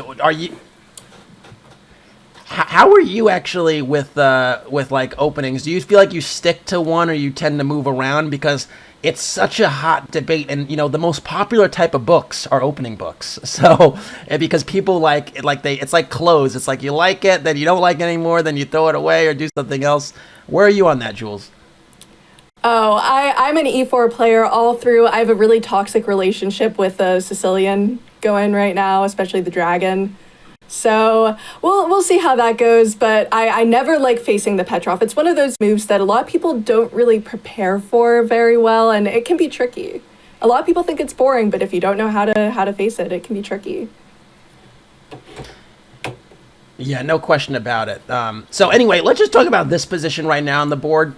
There are a few dynamics at play, because I've played the Petrov, unfortunately, a few too many times. Now, this knight c6 line in particular is actually a bit of a, an older line. It was something that was a bit more popular about a decade ago, I'd say. Lines are more popular these days connected to playing c6 or even early bishop f5. The dynamic here is that f5 has been played, so the knight on e4 is kind of justifiably anchored there. b7 is a bit of a soft spot, and sometimes even d5 is a soft spot because of these pins. And oh my god, rook b8 played, I think, failed to notice that there's this pin with the king on g8, Andrew. Yeah, I'm trying to calculate knight e4, knight a5 right now, because if you just capture back, white can just play bishop takes e4, and thanks to the pin from the white queen, black's just losing a pawn. So I think black has to go for knight a5 and try to create some complications, but white should probably have some way to attack multiple pieces there. Yeah, and f takes e4, as Andrew's pointing out, again, after bishop takes e4, there's just this pin here against the king on g8, so you can't actually recapture at all. I think the problem actually is that if knight a5 and then knight takes e4, knight takes e4 and then knight a5, there's this really annoying intermediate move, knight f6 check. And the point is you don't get the opportunity to recapture on e4 with the pawn on f5. And just after this recapture, the queen moves anywhere. I would go d1 to ensure that I don't have double pawns. But pretty much wherever the queen goes, white's pieces are just going to be a little bit better and more primed to take advantage of the business squares on the e-file. In particular, this e5 square is just a massive, massive, massive outpost. And I'm not going to call it Swiss cheese, Jules, but it's a problem. It's a problem. And so knight f1 was played missing, and Moorfield misses this huge black opportunity, which means the knight now is completely justified on e4, and black actually is probably better, has no problems. That's a very, very interesting miss. So yeah, maybe we don't have any Swiss cheese positions going on right here. Yeah. Now, how do you feel about shoving your f-pawn, Andrew? Is this something that you ever do? I mean, you have this attacking prospect, but obviously the long-term dynamics are a bit concerning. Would you? I feel like it's a stylistic thing. Would you rather be the attacking side here? Would you rather turtle and then, take white side and maybe hope for endgame prospects? I think white is quite passive here. I definitely like playing black in these kinds of positions where I have my knight on e4 supported by the f5 pawn. Like, it's a pretty common idea in the London too, so definitely I'm biased towards black's position. I think like it's also just easier to play. You play like king h8 to get out of this pin, and then you can just start moving your pieces towards the king side and start pushing some pawns in. I don't really know what white's plan is going to be. It's just quite passive, I think. Fair. There are some moves from here, so I'm going to go to the live position. So king h8 was played, and then knight e5 happened, and then black took on e5, which is always actually nice, because knight on c6 is usually a misplaced, so to solve that problem is always great. And after d takes e5, bishop c5, putting some pressure on f2, a legit idea. But after bishop e3, that attack has been at least stopped for the moment. And again, if white gets to trade a few pieces, we're going to start... Oh, there we go. If white trades a few pieces, we're going to start to say, well, it's not as bad as it looks, because, those endgame prospects with the e5 pawn, with the rooks being connected, white doesn't have any major weaknesses yet. So we'll see. Yeah. But anyway, I know. I feel like there's a reunion for you folks if we switch over to Brandon Jacobson's game, because you guys were all playing U.S. Amateur Team East, right?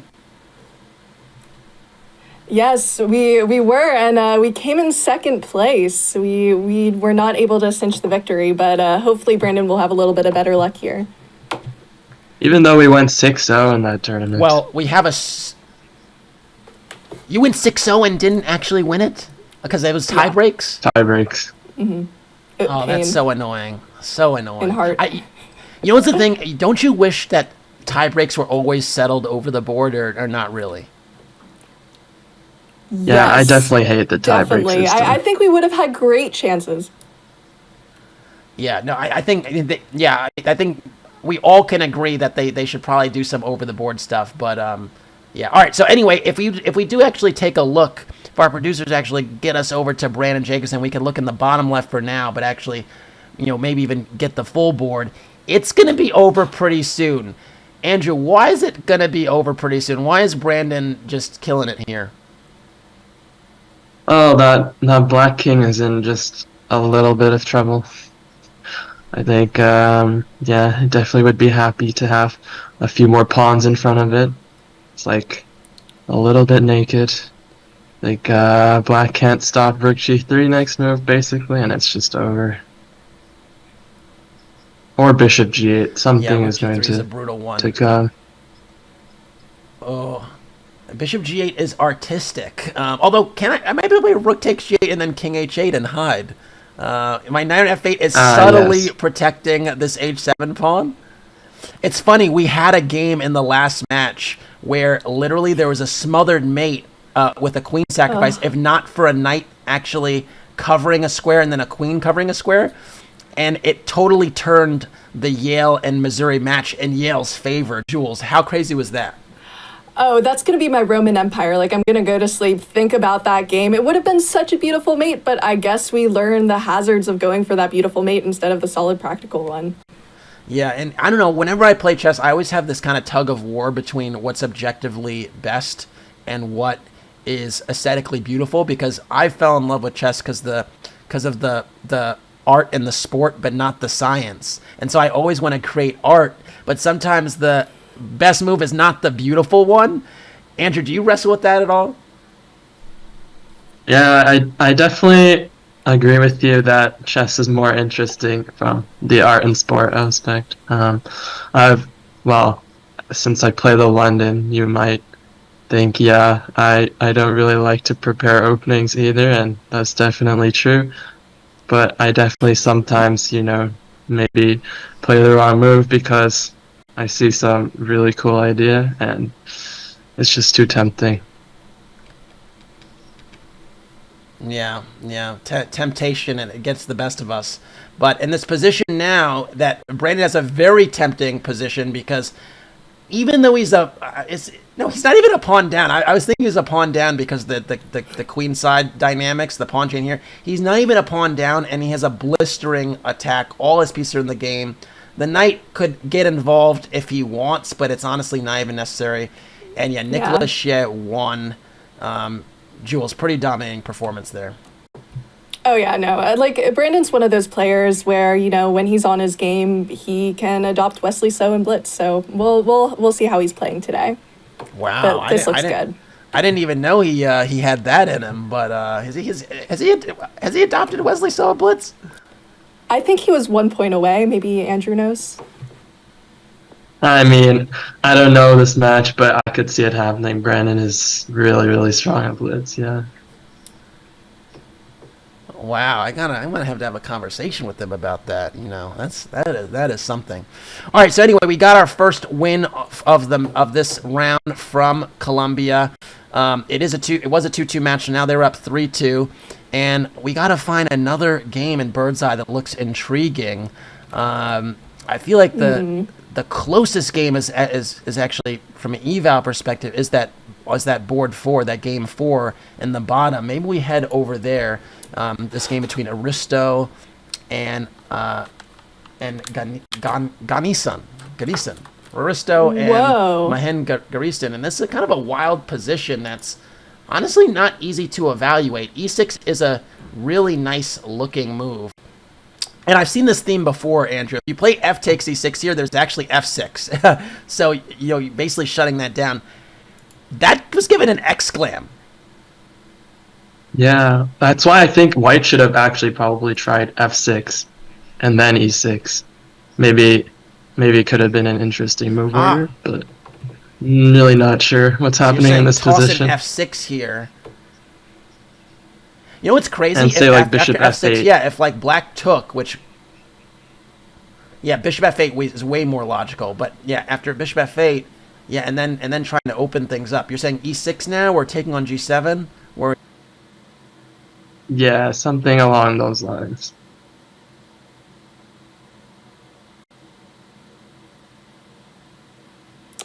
I mean, look at this time difference, too.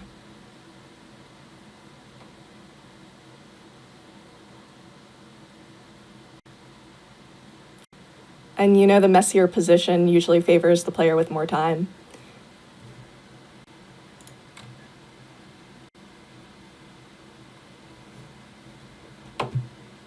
Yeah, let's get over to the live board here. And we can see we have C takes. Oh my gosh, look at this position here. And the time is evening. What do you think, Andrew? What are we going to see? Yeah, I think black's going to have big trouble. Just the e6 pawn is so strong and black can't really attack it. I think white should just try to trade off some pieces, and this endgame should probably just be a pretty easy win if nothing goes wrong. But something clearly went wrong. So Whoa. I guess white's just losing. Yeah, we jinxed it. It's the commentator's jinx. Oh my, okay. And it's the time pressure here too. So can you walk us through a little bit of what we're seeing? Yeah, well, I'm not even sure like what happened. The board just updated instantly for me, but it seems like he got forked by rook d4, and now black's just up a piece simply, and I mean it's just over. Black can trade the rooks. Yep, white's never gonna promote this pawn, and black is winning this 100%. All right. Yeah. Okay. And, well, as soon as I say that, time black pressure, and we do see the rating difference. Stuff can happen. Black allowed rook g8 while I wasn't paying attention, and maybe this is close to a draw now. Actually, if white gets all of black's pawns off the board, it's a theoretical draw. Rook bishop versus rook. The famous endgame. Yeah, I'm just trying to update the position here. But yeah, I know it's not updating on here. Here we go. Now we can see it. Whoa, okay. And now everything changes. Look, do you think he can hold the draw? I think it probably can happen. Yeah, it's definitely going to be a draw now. I don't think I can jinx it again. We're definitely jinxing it lately. But you know what? I'm going to go out on a limb here and say this is going to end up a draw, especially with similar time pressure. But, is this an easy draw to hold? This could be. Yeah. Now there's no way for black to win the white pawns, so there's no way for black to even try to win, I think. Yeah, and someone in comments says, LOL, Andrew jinxing it. So, do you have any responses to that? Are you just the bad luck there? Yeah, I'm sorry to Virginia. That was definitely my fault. Yeah, and it looks like they're going to successfully hold it. Chances here because... essentially, black has to make sure they don't put the bishop on a square where they essentially get, is it called forked or skewered? I don't know. Where the bishop gets caught by the king on h7, and I don't think it's super easy, although Mahin is doing a great job. Yeah, it looks like the draw's gonna end up being held, especially with this time here. Well, and there we have it. So this round, it was white that was winning the day until that very, very last game where Aristo, I think, had a winning position at some point, if I'm not mistaken. And then, Andrew jinxed it. We're going to blame it on Andrew for a moment. But it's still an extremely close match. 4.5 to 3.5 for UVA. Moorfield did his job. Owen McCoy did his job. Brand Jacobson did his job. They were all rating favorites. And Mahin Ganisan did a really good job of, basically, pulling the slight upset. So, so there we go. 1 point lead. Who do we like so far? Oh, this is a tough one. I mean, we're gonna, after that devastating mouse slip, I think that might put a damper in Columbia's spirits, but we've seen them fight back before, so I think it could be a toss-up. I think I might go with UVA for this one, though. Yeah. What do you think, Andrew? Yeah, I think it's definitely going to be close, but UVA's probably got to be the favorite with that draw. If UVA's bottom two boards can just do their job, it should be their favorite. Yeah, certainly easier said than done, but we'll see what happens next after the break. Stay with us.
Classified trading is a game really that you're playing with competitors and basically every market participant in the world. My path, I came in as a poker player, but I think that the main thing that everybody has in common is a sense of competitiveness and interest in gaming and strategy in general. Yes, you can actually use gaming skills for your career and for something to do on a day-to-day basis.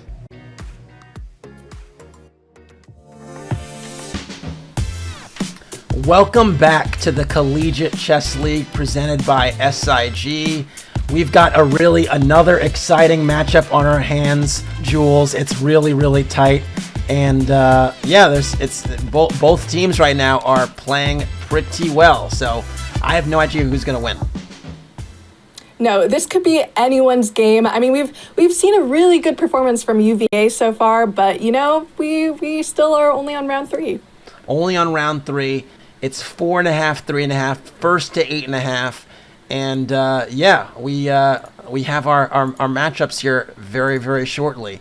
We have Jason Moorfield against Awonder Liang. We have Owen McCoy, Virginia versus the Titan of Columbia's team, Brandon Jacobson, and also U.S. Amateur Team East teammate of Jules. We have exactly second place. Yeah, second. Actually, 6-0. It's really, you could say tied for first if you're 6-0. I think that's reasonable enough. Okay, like tie breaks are crazy. And on the last board we have. Yeah, and then we have 2 more boards actually. I say Edward Fleury with on board 3 from Colombia against Nicolas Checa, and on the last board Zhou Wang versus Mahin Ganesen, who had a big result in the last matchup, which actually kind of upset the apple cart because it was actually all white wins until that point in round 2. So tight matchup here, and we're gonna have liftoff very shortly. Yeah, and anything can happen. I think this is really important. Like if UVA takes this victory, it's just there's no coming back for Columbia. But if Columbia is able to turn the tide, maybe we'll see something. Yeah, which game do you want to focus on in this round? Which game should we start with? Let's we could start with maybe Brandon's game and then hover over if anything interesting's happening. I sense some bias there, but I feel it. Of course, anytime, any Team East. Yeah, now there will be a little bit of a stagger start, so Brandon's game is probably not going to be the first game that kicks off, but we'll definitely pivot there. I think the first game, game 1, will be between Jason and Aristo would start first, but we'll find out in just a minute. And these folks have definitely dedicated some time outside of their classes to basically play chess and compete. And you were a CCL participant, so I got to hear about that experience, Jules. Oh, it's been a lot of fun. I still have all the free swag. I'm looking really cool in my CCL Chess.com shirt, I think it's just a great experience for anyone in college, just to be able to have that group of people. And it's really been helpful in making my really small chess team feel more cohesive. So I have to give the plug there. I definitely do. Did you guys hang out like before or after the games? Like, was there like a camaraderie built up? Like, how did that work? Oh yeah, I even just had our president on my stream the other day. Like we've become really close friends. All of us are friends now. Sick. All right, well, we have our liftoff in our first game. You see in that upper left-hand corner, and there we go. We're out of the bird's eye between Awonder Liang and Jason Moorfield. Excuse me. No, I did not misspoke. We just have different names on the cameras there, but I believe the game in question is actually between Awonder Liang and Jason Moorfield. There we go. Those are the folks on camera. I was like, that looks like Brandon Jacobson. And white has a big center here. Jules, you told me you are a fan of space, so are you liking this for white? I definitely am, but you know what? When it comes to the Pierce, which might be the only opening more hated than the London, anything can happen. The whole idea behind it is just it's very unexpected, and it can be hard to respond to. I've lost to the Pierce several times. What do you think? Are you a fan? It's tricky. It's definitely a tricky opening. Black sets up their pawns on d6 and e5 and kind of, allows black to kind of push forward or allows white to push forward and kind of inviting them to basically just overstep a little bit.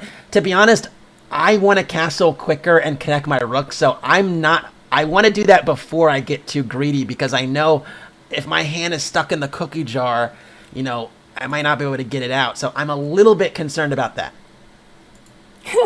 We always have to go for those connected rooks, right?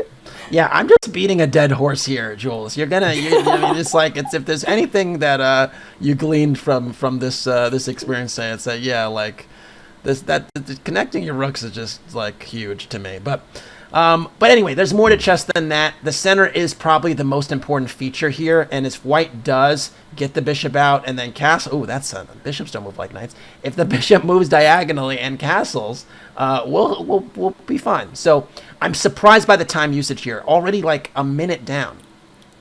Well, I think it's the concept of pawn levers. I think it's the pawn lever thing we've been talking about the whole time.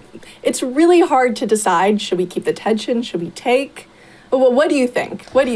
I think white's taking this time because he's a little bit worried about the pressure on the e4 pawn. So there are moves that might seem natural, like bishop e2, that might blunder a pawn, like if after e takes d4, knight takes d4, knight takes e4 happens. And yeah, I think this was the problem. Aristo was thinking for a long time about the e4 pawn being under pressure, and because of it, he's actually releasing the tension, but this is favorable to black. If I go back for just a moment here, after queen e7, you could have just played bishop d3. You still defend the e4 pawn, and any capture on d4 is actually well met. You capture with the knight or the bishop, and the pawn is protected. And so actually, and then the queen here would not make a ton of sense. So I actually think it wasn't needed to exchange, and you actually see this all the time, a releasing of the tension because you're afraid of something. And that fear resulted in a slightly inferior move. Yeah, and that's the issue with the Pierce. I know there's different pronunciations, but that's the main issue with this opening because it's complicated. When do you take? When do you not take? And right now we just saw Aristo making the wrong move. But also, do you think the momentum's out of Aristo's favor after some tough performances? That's actually an interesting question. How do you feel after you've had some tough games? Is there tilt and all that? I think because the games are so quick, it doesn't linger as much and you can forget a little bit easier, but that's actually an interesting question. As far as the position is concerned, I still think like white is fine. It's just that black has a little bit more breathing room than he did before. I feel like taking this much time this early in the opening, though, is almost always a bad choice. And so that's my primary concern. Yeah, and that's just going to be tough. We do have, we almost have connected rooks, but it might not make a difference in this position. Yeah. So anyway, I'm actually not even at the live board, so I got to switch. Bishop g7 happened, castles, knight h5. Moving a piece twice before you finish your development, usually not ideal. And now f5 is played, and all of a sudden Aristo's back in control. You see here, advancing here is actually really uncomfortable. And this is, again, another example. I'd say this is positive pawn tension for white and negative pawn tension for black. And negative for black because if you ever take on f5 here, you give this massive outpost to the knight on e4. It can't be challenged by a d-pawn, and the f-pawn can't take it. And again, because of that, white can also take whenever they want, but they're not going to because that's a positive pawn tension. So yeah, now black plays knight f4, moving the knight a third time before castling. One side did not get the memo, and that side is Jason. He is the rating favorite, and he's really taking some liberties here, Jules. No, it definitely seems so. And that knight was super tempted into that outpost, and maybe it didn't work, but it looks like we have a really odd move of g3. What is going on here? Am I seeing this correct? Yeah, you are, and it's actually an interesting move. The point is that knight takes g3, knight takes h3 check. Say that 10 times fast. Knight takes h3 check actually loses a piece, because after knight takes h3, king g2, and the g5 square is actually covered. So you can't do that. So you're basically inviting this knight to take the bishop on d3, and that's what actually happens. The thing about this, though, or the thing that's interesting to me about it, is that you basically got that exchange, but you weakened your kingside pawns. And wait, this is turning again. Now, Jason almost inexplicably takes on f5 and gives the knight on e4 this outpost. So I was gonna say actually h3 was not a great idea. Now I feel like saying taking on f5 is not a great idea. And this square on e4, it can be really well utilized by white's pieces. e4 is the threat. It's a fork, and white has to deal with that black threat. There are several ways. You could play bishop g5 and pin. You could bring the knight to e4 right away. That's what Aristo does. But white is clearly better here. No, this is just, it seems we're jinxing it. Every time we're like, oh, they're not going to do that. They shouldn't do that. They end up doing that. So maybe we should listen to ourselves a little more there. Yeah, I think the other thing, we've seen so often today, this pawn tension dynamic. Keep the tension. Don't release. Do something else. Connect your rugs. Castle. And look, again, Jules, I would love for you to find an example where the eval bar doesn't line up with this dynamic. Because I'm telling you, every time you're asking yourself who's better and why, you could just look at the boots on the ground, and regardless of what your rating is, whether it's 200 or 500 or 800 or 1200, you can look at some of these factors and it could tell you the whole story. No, that is so true. I think the eval bar is super helpful, especially for people who are still learning what's going on. And, even for pros, still use the eval bar as well. The only thing I would say is sometimes in positions where it's equal, but one side is easier to play. But like in this position, I think it's pretty accurate. Yeah. So anyway, we should stick with this game because I'm really curious to see how Jason is going to untangle here. Mm-hmm. The problem is that black is the bishop pair, but this bishop sucks. It's just behind the e5 pawn, f6. Ooh, now it's behind the f pawn. It just doesn't have a great future. It's almost like a fat pawn, honestly. And the other pieces aren't much better. Everything is on the back rank, and so scary hours. White has some g4, g5 levers in the future. And if you're an attacking player, Jules, you like your chances. Oh, and I definitely love some attacking chess. I love all these pawn pushes we're going to be seeing. Also, so funny how we've gone so many pawn levers lately. It's really our lesson of the day for all our players here is when to push a pawn, when to take a pawn. And I think we're going to see that here. It looks like we have b4. Okay. I was not going to predict that ever. And the whole idea with b4 is actually if you castled there was bishop c5 hitting the queen and the rook on f8. So that was the idea of b4, but it was such a weird move and unusual. And so the queen jumps out of the way to deal with that and attack the f5 pawn. This is actually a losing move, but the refutation is actually, I think, pretty tricky. The point is you can actually play knight takes e5 here, which is beautiful. And the point is that after f takes e5, there's actually f6. And again, remember this bishop just being in jail? Well, now f7 check is an idea. Bishop g5 is an idea. Queen takes e5 is also an idea. And I forgot, the rook can come to d1 whenever. Rook d1. This would be a huge problem. And it's played. Knight takes e5 is a brilliant move found by Aristo. Beautiful. And you know what? This is probably, if he can win this game, this is what he needs after some of those last games, I think. Maybe it shows that tilt isn't real. I don't know. It is certainly a bounce back game for Aristo, and I just don't know what Jason has to try and trade queens immediately. Like, I don't know how you do it. I think queen d5 is probably the best chance, but if you take this knight, the moves are just too easy, Jules. You play f6, it's a tempo. You play f7 check, that's also tempo. You play rook d1, if the king's on d8, you're just winning in the queen. So this is scary hours. I think queen d5 is what you try to keep the game going, and Jason's under 20 seconds. Yeah, but look at this time. I mean, the easiest moves is just takes, and we see it. And f7, and again, this is too easy. This is actually too easy. Chess is almost never easy, and so you want to almost refrain from saying that. But what's happening here is actually this king is just too exposed. Yeah, and this is an upset too. Not a huge one, but still. King h2. We jinxed it. All right, so there was reason for that king h2 move. It was to defend the g3 pawn. It allowed black's rook in the game, and there were other attacking moves instead of king h2. But we don't have time to go back because of the time trouble situation here. White is still better, but I actually think Jason is going to hold this now. Basically, black is actually not down material, and this king is a lot safer now that... Oh, bishop f4, interesting, but...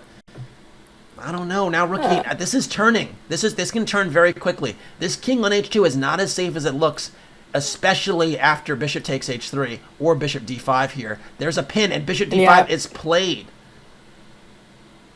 Rook e2 check. Very nice intermediate move. Nice. King goes back to g8, and then rook f2. Okay, a3. All right, so basically white is up a pawn, but it's not a very impressive pawn because this rook is really, really active. Yeah, this is the reason we love 5+2. You can see all of these different swings. And I actually think black has the easier time of it now. I think white should have actually taken the pawn d5 and traded the d pawn, the c pawn, because black's king is more active, and this is actually really dangerous for white. I think white has to be really, really careful here because this rook is now the aggressor, and the rook on f3 is passive, so dangerous. Oh, this is going to be a tough one. I don't. If he loses this, it will be tough to come back from this. But we'll see how it goes. With the lack of time, anything can happen. So white's king is actually just trying to stay near the queening square, hold off the a pawn, and that's probably going to result in an equalish position because basically the a pawn trade for the h pawn. There'll be one pawn each for the rooks, and I wouldn't have pushed. Now black's up a pawn. I would not... Okay, that's a nice tactic. The extra A pawn is nice. Nothing. Rook's pawns are notoriously difficult to queen, and we're going to have a stalemate here. Yeah, some nice endgame tactics there. Those rook pawns are super tricky to promote. Wow. Okay, so we had some up and downs there. Jason got away with murder there. Okay, he got away with it. But it's still a nice bounce back for Aristo. But that was a potential win that was taken away. So a little bit disappointing. I see Brandon. You mentioned him earlier. He is a very interesting and beautiful looking position. So I feel like we gotta check that out, if but for a moment, because oh my, basically his king is basically just making a Tour de France walk up the board, and he's got too many pawns for black to deal with, and that's why actually Owen resigns and basically had enough, because this king combined with this f pawn and even the a pawn as well, there was just too many pawns for the black rook to defend, and so very, very impressive technique there. We didn't catch the early goings of that game, but a nice finish. So yeah, and players of my strength level and beyond sometimes get a little obsessed with the worth of material, but it just shows that sometimes the bishop can be just as useful or more useful than the rook. Yeah, no question about it. Sometimes, again, if a really good bishop can definitely fight against a rook, and it helps when you have a lot of pawns as well. So we have one more game going on, the bird's eye view. We see that game 4. Black seems to be heavily in favor there, and we're going to just take a look here. Oh, yeah. Basically, white's king is extremely, extremely weak, and Liang is trying to gin up some checkmate attack. Although this queen is jumping around, hitting some pawns, it's not over yet. Queen takes e5 is a check. That's a difficult check. You could take the knight on f4 now. It would stop the d2 pawn. One on time. Okay. Ooh, flagging. It happens to the best of us. It happens to the best of us, Jules. It's not a dirty flag technically, since he does have the winning position, but it was still complicated. You can see in his face he's a little disappointed. Yeah, it's funny because after queen takes f4, I think the game was still going to go on for a while. It was still a mess because if you took on a2, the queen was going to still be guarding the d2 square. The point, though, actually, there was queen takes f4 and queen e2 check, and that would have won the game. But that might not have been an easy move to see with less than 10 seconds, taking the bishop with check. And if queen takes a2 happened, if we just go back one move just for a moment, after queen takes f4, queen takes a2, it would have been anyone's game. So unfortunate, but with that game, now we have a situation where it is Colombia with the very, very convincing lead, 7-5. So, wow, yeah. We're even, right? Yeah, well, actually now Colombia has that 2-point lead. It is, it's, Brandon and company, right? Your U.S. Amateur Team East partner is leading the charge, and his teammates are following, and they're 1.5 points away from clinching. So, Wow. The tide certainly had turned, and in that game there was a 3.5 to half win, right? Because Colombia was actually down going into that round. No, they were. And, it must be disappointing for Aristo not to win that position, but I think the draw is important. Yeah, for sure. I mean, it basically it added to their lead, and UVA is going to have to really, go deep into the bag to pull something out in that one because, they're basically on the precipice. And who is your top performer thus far for each team? I think for Colombia, I might have to go with Wang Zi here because, there's just tons of upsets. Of course, Brandon's pulling his weight as well. And, I have to give it to Jason for pulling that off. It was not an easy position to get a draw with.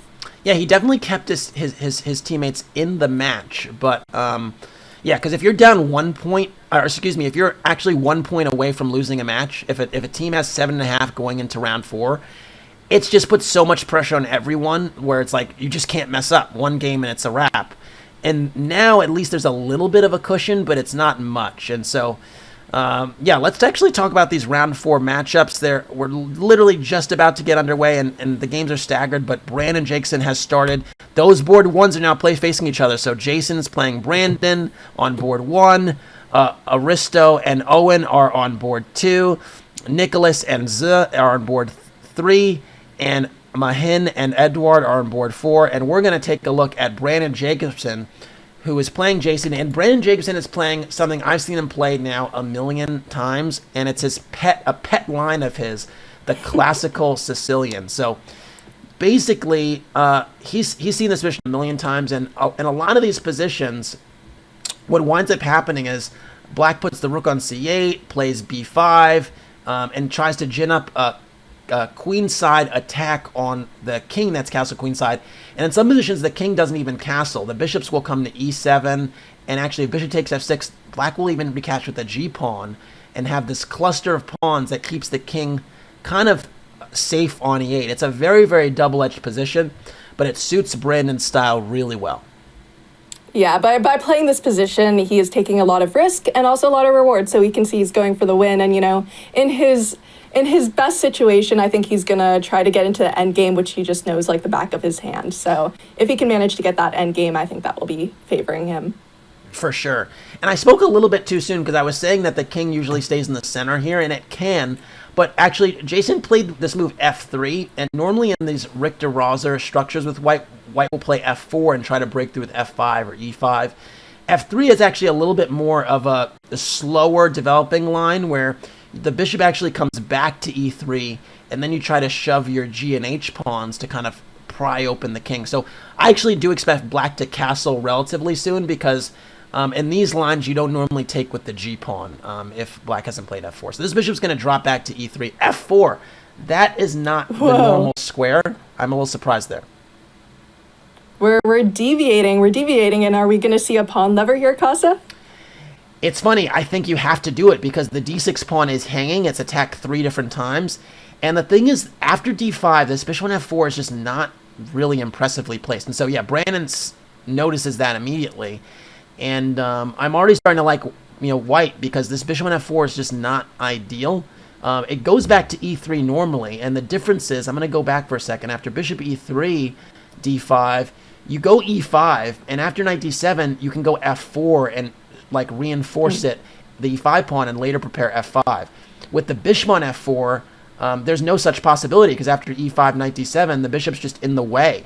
So that's why actually I'm not particularly impressed with this arrangement of white pieces, although, again, white's cast already. It's not the end of the world. Yeah, and we have the Black Queen coming into the king side for some threats. Yeah, and I think the queen had to get to b6 because the rook on d1 was staring at that queen on d8. So in order to threaten to release this tension if you want to, I don't know if it's great to release the tension. We can have that debate. The point was you just had to get the queen off of the line of the rook. And that's why what queen e1 was played by white. So interesting. And do you think we're still gonna get that castle here?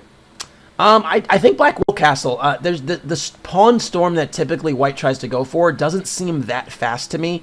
Black has really nice pieces already looking toward the white queen side. And to be honest, king b1 is another sign, just kind of trying to be a little bit defensive. I'd put the bishop on f6, threaten checkmate here. That looks really, really enticing. White will probably go bishop c1 and drop the bishop back to defend b2. Though that would be my prediction for the next few moves. Yeah, that bishop's going to go on a journey. That bishop is crossing the Atlantic with how many moves it's going to have to make here.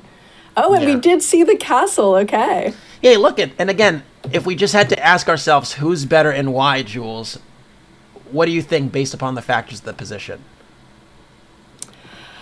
Gosh, I would just say black is better just because, and I am trying to be unbiased, just because I think those bishops are all going to be aimed towards the king side. And white doesn't really have an impressive pawn storm right now. That bishop on f1 doesn't seem super well placed. Well, what do you think? Yeah, I'm going to go back to Old Faithful. I think this dynamic tells the story. One side's got it done, one side does not. I'm beating a dead horse, I know that. But that would be how I would say it, and I think that's why black's better, those rooks. Yeah, the connected rooks. It always comes down to the connected rooks. And we see bishop d3. Okay, obviously that bishop wanted to join the party again, getting on that diagonal. Yeah, and I think black should toss in bishop f6. Shout out to the person in chat that noticed that rook takes d5 was an idea, because it was. A few moves ago, there was this rook takes d5, queen takes e7 tactic, and that's why black had to kind of, solve that problem. So, yeah, good spot by the chat. But yeah, here we go. Bishop f6. Bishop e5 is another way to kind of defend the checkmate threat. So instead of dropping back to c1, white trades a piece. Normally in Sicilians, actually, the endgames tend to favor black when the material's equal and the d5 break has actually happened, which had happened already. Jules, you were saying you had this kind of like, I don't know if it was a love-hate relationship or there was some dynamic going on with you and the Sicilian. Is this from the white perspective or the black perspective? From the black perspective, like, you are completely right that it favors the endgames. I mean, look at black's pawn structure. It's completely solid. But, the thing about certain Sicilians, like, I think the classical that we're seeing here as well is it's kind of unclear whether you're completely losing or completely winning, and that can be stressful. But, Brandon's an aggressive player, and it seems like he's prepared for that. Yeah, a really instructive here from white, because we've been showing Brandon a lot of love. I want to give Jason some credit here as well. He wanted to make an escape square, and he played b3. And one of the reasons that's such a smart move is because you normally want to make the escape square on the opposite color of your opponent's bishop. So a lot of people might go a3, but the point is that bishop is controlling the a2 square. So by playing b3, you give yourself that escape square on a dark square where it cannot be touched. And it's just a very underrated and savvy thing to do when making escape squares. No, you're completely right. And also seeing that forced trade of the dark squared bishop, I think really gives white a lot of practical chances. Yeah, and also I want to point out here, wait, hold on. Oh, there's an incredible tactic here. Incredible. Oh boy. Bishop takes b3. It is defended 2 times. No it way. Doesn't seem to make sense. The point is this queen f2 is actually looking at c2, and I think Brandon's going to find this. The point is that after bishop takes b3, a takes b3, rook takes d3, sacking the rook. And the point is, if you take with the rook, queen takes c2 just wins. You just pick up the rook and you have like a billion pawns. If you don't, if you recapture the c pawn, queen c2 check hits that king. King has to go in the corner. You give another check. King probably goes to a2 because you don't want to lose a pawn with check. And then there's another rook lift. And this rook with the queen combined creates vicious checkmating ideas. Very, very hard move to find. I thought Brandon would find it. He did not. He played queen takes g2. It's wild. And this allows white to actually attack. I'm shocked that he took this g-pawn. It is game on after rook g1. And the point is this rook looks at g7. The queen can maybe shift over and maybe a take on h6, maybe go to e5 or d4. Dangerous, dangerous position. Brandon's known to take some risks, but this is a very risky choice. This is a very risky choice. And, I don't blame him for not going for that because the position is still, could be a little unclear. But, this rook on g1 is a little dangerous. And yeah, oh my gosh, everything's happening. And the bar's jumping up and moving. Queen e5 was the wrong square. Queen d4 was important because f6 comes with a tempo. And if the queen was on d4, it wouldn't have been a tempo. Now the queen has to run back. Whereas if f6 was played in the previous position, it wouldn't have... If the f6 was played with the queen on d4, it wouldn't have been at a tempo loss, so white could have done something else. This actually changes everything. And because of this, now Brandon is just a couple pawns up and has to...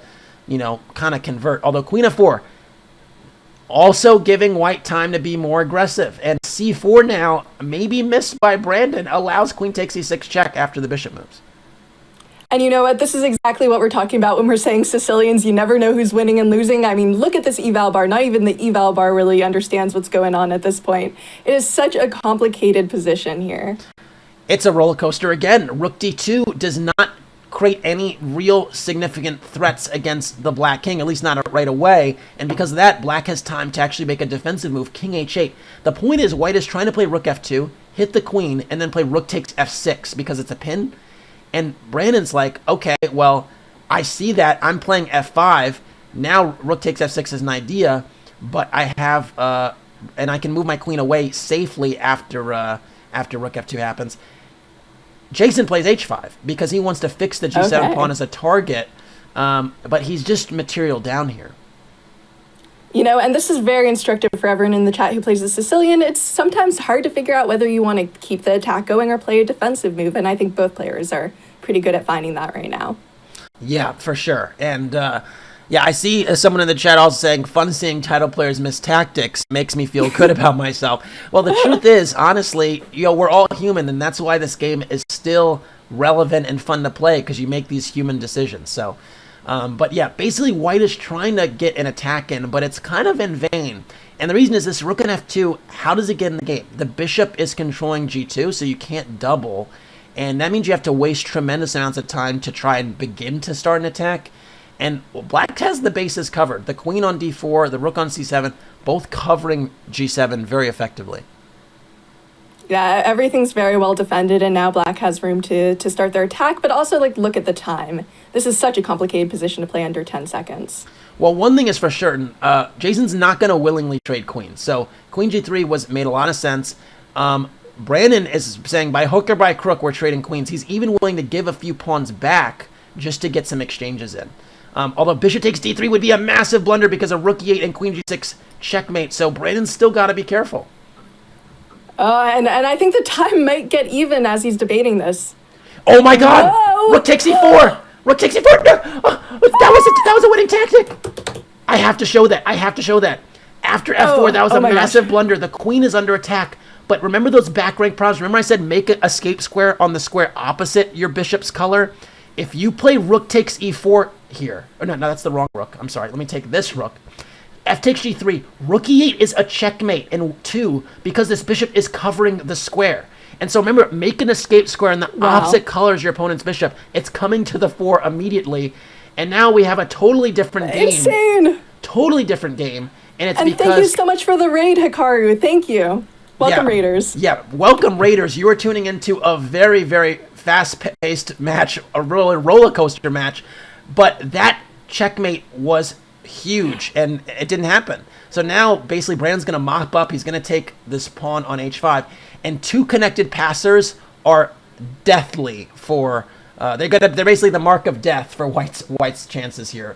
All Black has to do is start pushing those pawns, and that'll be enough to win. Oh my gosh, look at this time too. But you're 100% correct that this is a very simple endgame right now for him. But this has just been insane. Really shows the Sicilian here. Now, it's actually changed. The evaluation changed slightly, and it's because you want to keep these pawns together when you march. And unfortunately, a few moves ago, Brandon started to march the h-pawn and allowed the rook actually to come back to the h-file, maybe with check or swing from behind. Jason missed his chance, and it looks like Brandon's going to queen. This king G7 is really smart. You cover h8, you prevent the rook from dropping down, and now these pawns are like just this cavalcade is just coming down, and it's going to be a wrap. Man, I just the twists and turns. This game, both sides had chances to win. Oh, definitely. Both sides had chances to win, but this has been such a complicated game, and it's very beautiful. Maybe this is the art in chess you've been talking about. Yeah, and this game actually is going to mean that Colombia wins the match. Colombia had 7 points going into this round. They won on another board. This win gives them 9 points, and they have officially beaten UVA. So, all right, I got to get a hold of my breath for a second there. That was crazy. Again, Jason had a checkmate pattern, missed it. Brandon wound up winning, so he won on board 1. Owen won on board 2 against Aristo. Nicolas lost against Zhou Wang, so Zhou Wang got a point for Colombia, and Mahin beat Edward. So they actually split in round 4, but the split was enough for Colombia to advance. Wow. Wow. All of our predictions about who are going to win the match have been wrong today. Yeah, and it's crazy. I mean, both matches we saw came down to the wire, and yeah, look at these player performances. Who is your MVP of each team? Oh, that is too hard a question for me, because I think there's so many MVPs on both teams right now, but I'm trying to think. Perhaps I don't know. I might have to toss this one to you, just because I think so many different players played well. Like, we do have Wang Zi, who's just pulling this in. Brandon, of course, with that, I believe that was that perfect 4-0. And we also have some good performances from UVA. So what do you think?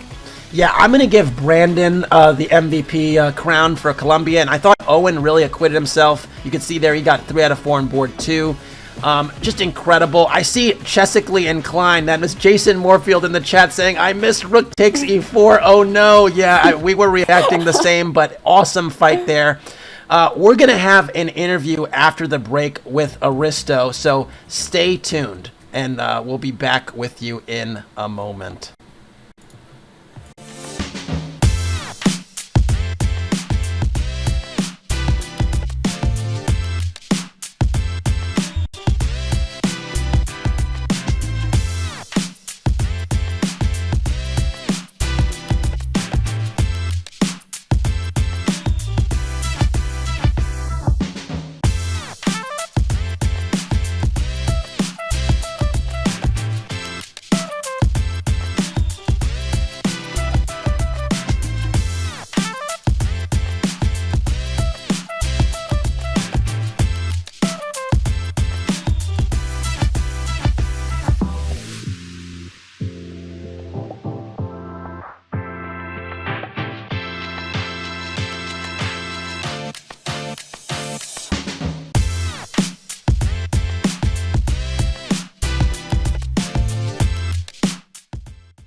I've worked with the 2 players, perhaps with the best chess intuition ever, Magnus Carlsen and Vishy Anand. This course is generally about examples like this, common knowledge that's used on the highest level.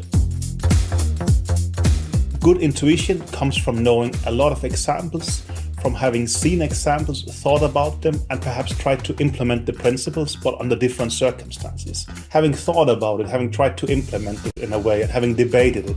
So that's more or less what I try to do at this course.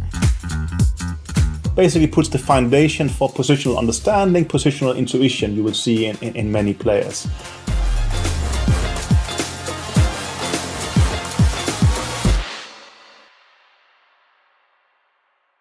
Interested in becoming a chess streamer like your favorite creators, such as Hikaru, Gotham Chess, and the Botez sisters? Come on! Look at this! Woo!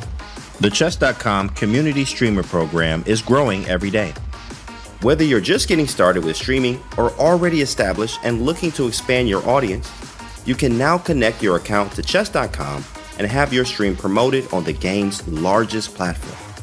Simply link your account at Chess.com/settings/connected accounts, Set your category to chess on Twitch and start streaming.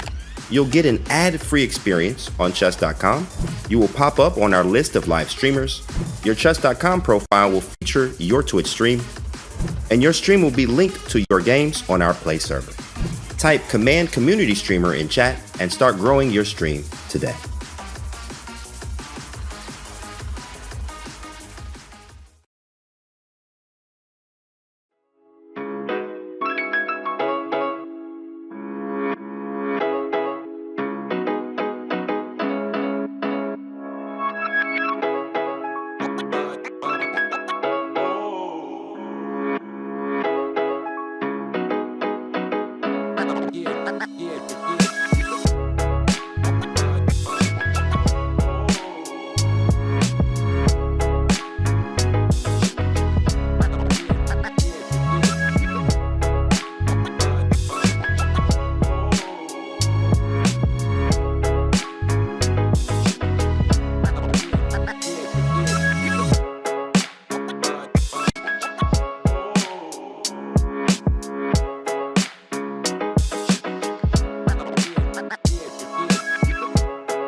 Welcome back to the Collegiate Chess League. Today's matches were brought to you by SIG. We are now joined by FM FIDE Master Aristo Leo. Aristo, congratulations on a Columbia victory. It was a really, really huge win. What was your take on the match? Yeah, thank you. Being the lowest seeded team in this division, we knew it's going to be hard, and we're just hoping to do our best each round and see what happens. I will say Brandon Jacobson did do very well today, and that definitely contributed a lot to our win today. That's awesome. And we have a question that we were discussing during your games. You had some trouble in the first couple of games, and we were wondering, does tilt play a factor for you, or do you get more inspired after losses to win the next round?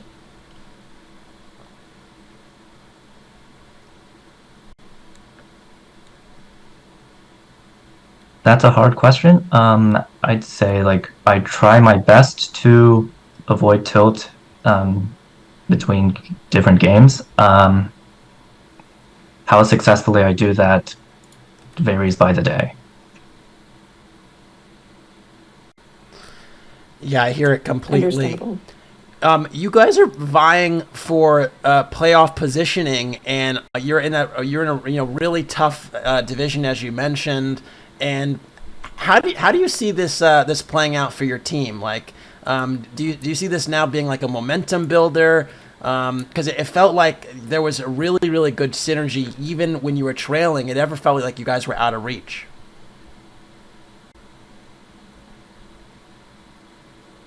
Yeah, I think having won a match now, the wind is definitely at our back. And hopefully we can continue to keep the momentum going in the next few rounds.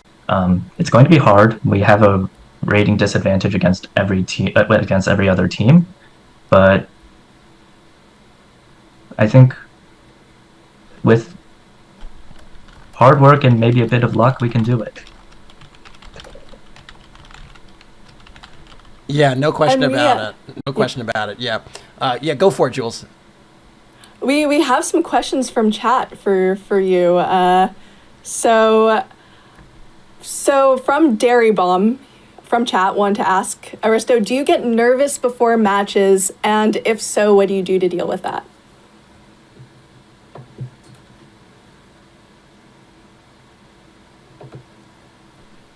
I'd say that any nerves from before the match should, for the most part, disappear during the match. Once you're actually moving pieces on the board or on the screen, then it's hard to have enough mental energy to also be nervous.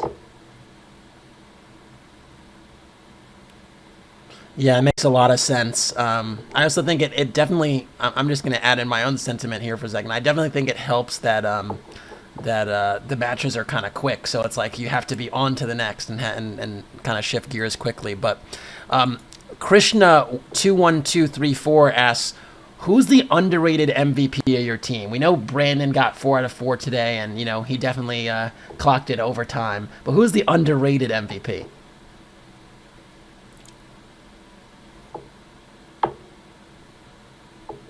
I think everybody on this team has at some point gotten a great upset or even multiple great upsets that really helped us, if not win the match, at least be competitive in a match.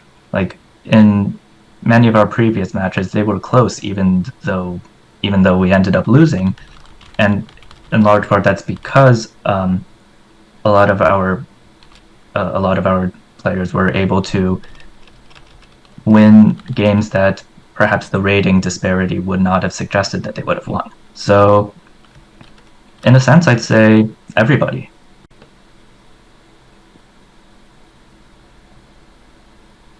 Well, that makes it a little bit of a dodge, but we appreciate the team spirit there, and that's so true. It seems like everybody from your team has pulled their weight at different times, and we have one more question for you from Edward F35. He asks, what is the best chess opening and why is it 1b3? Thanks for that, Edward.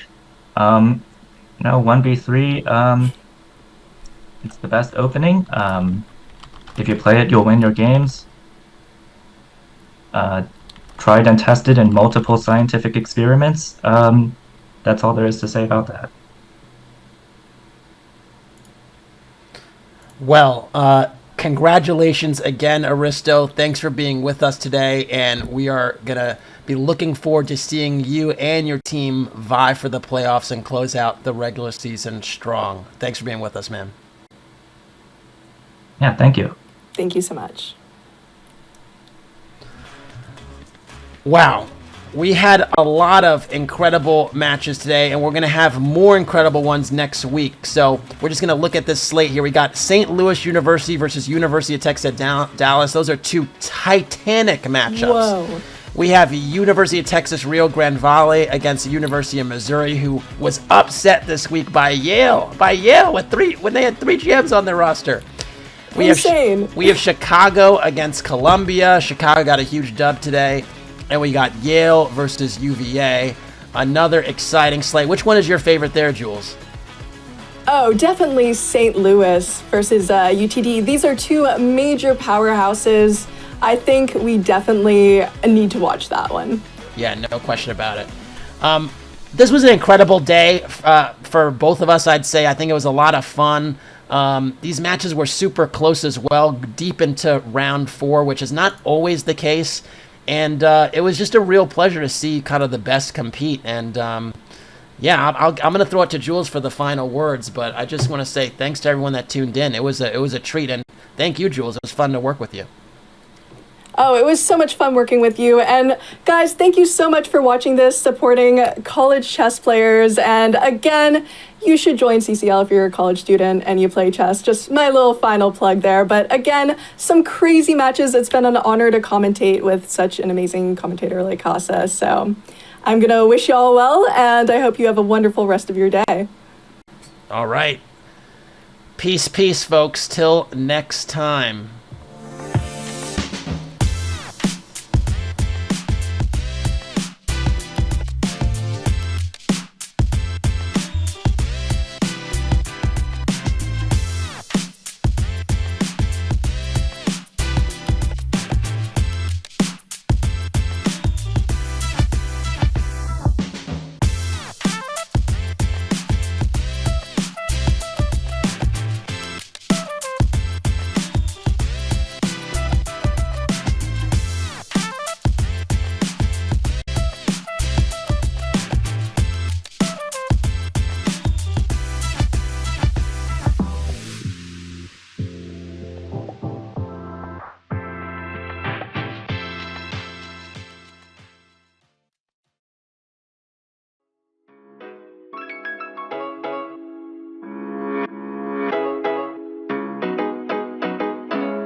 Yeah.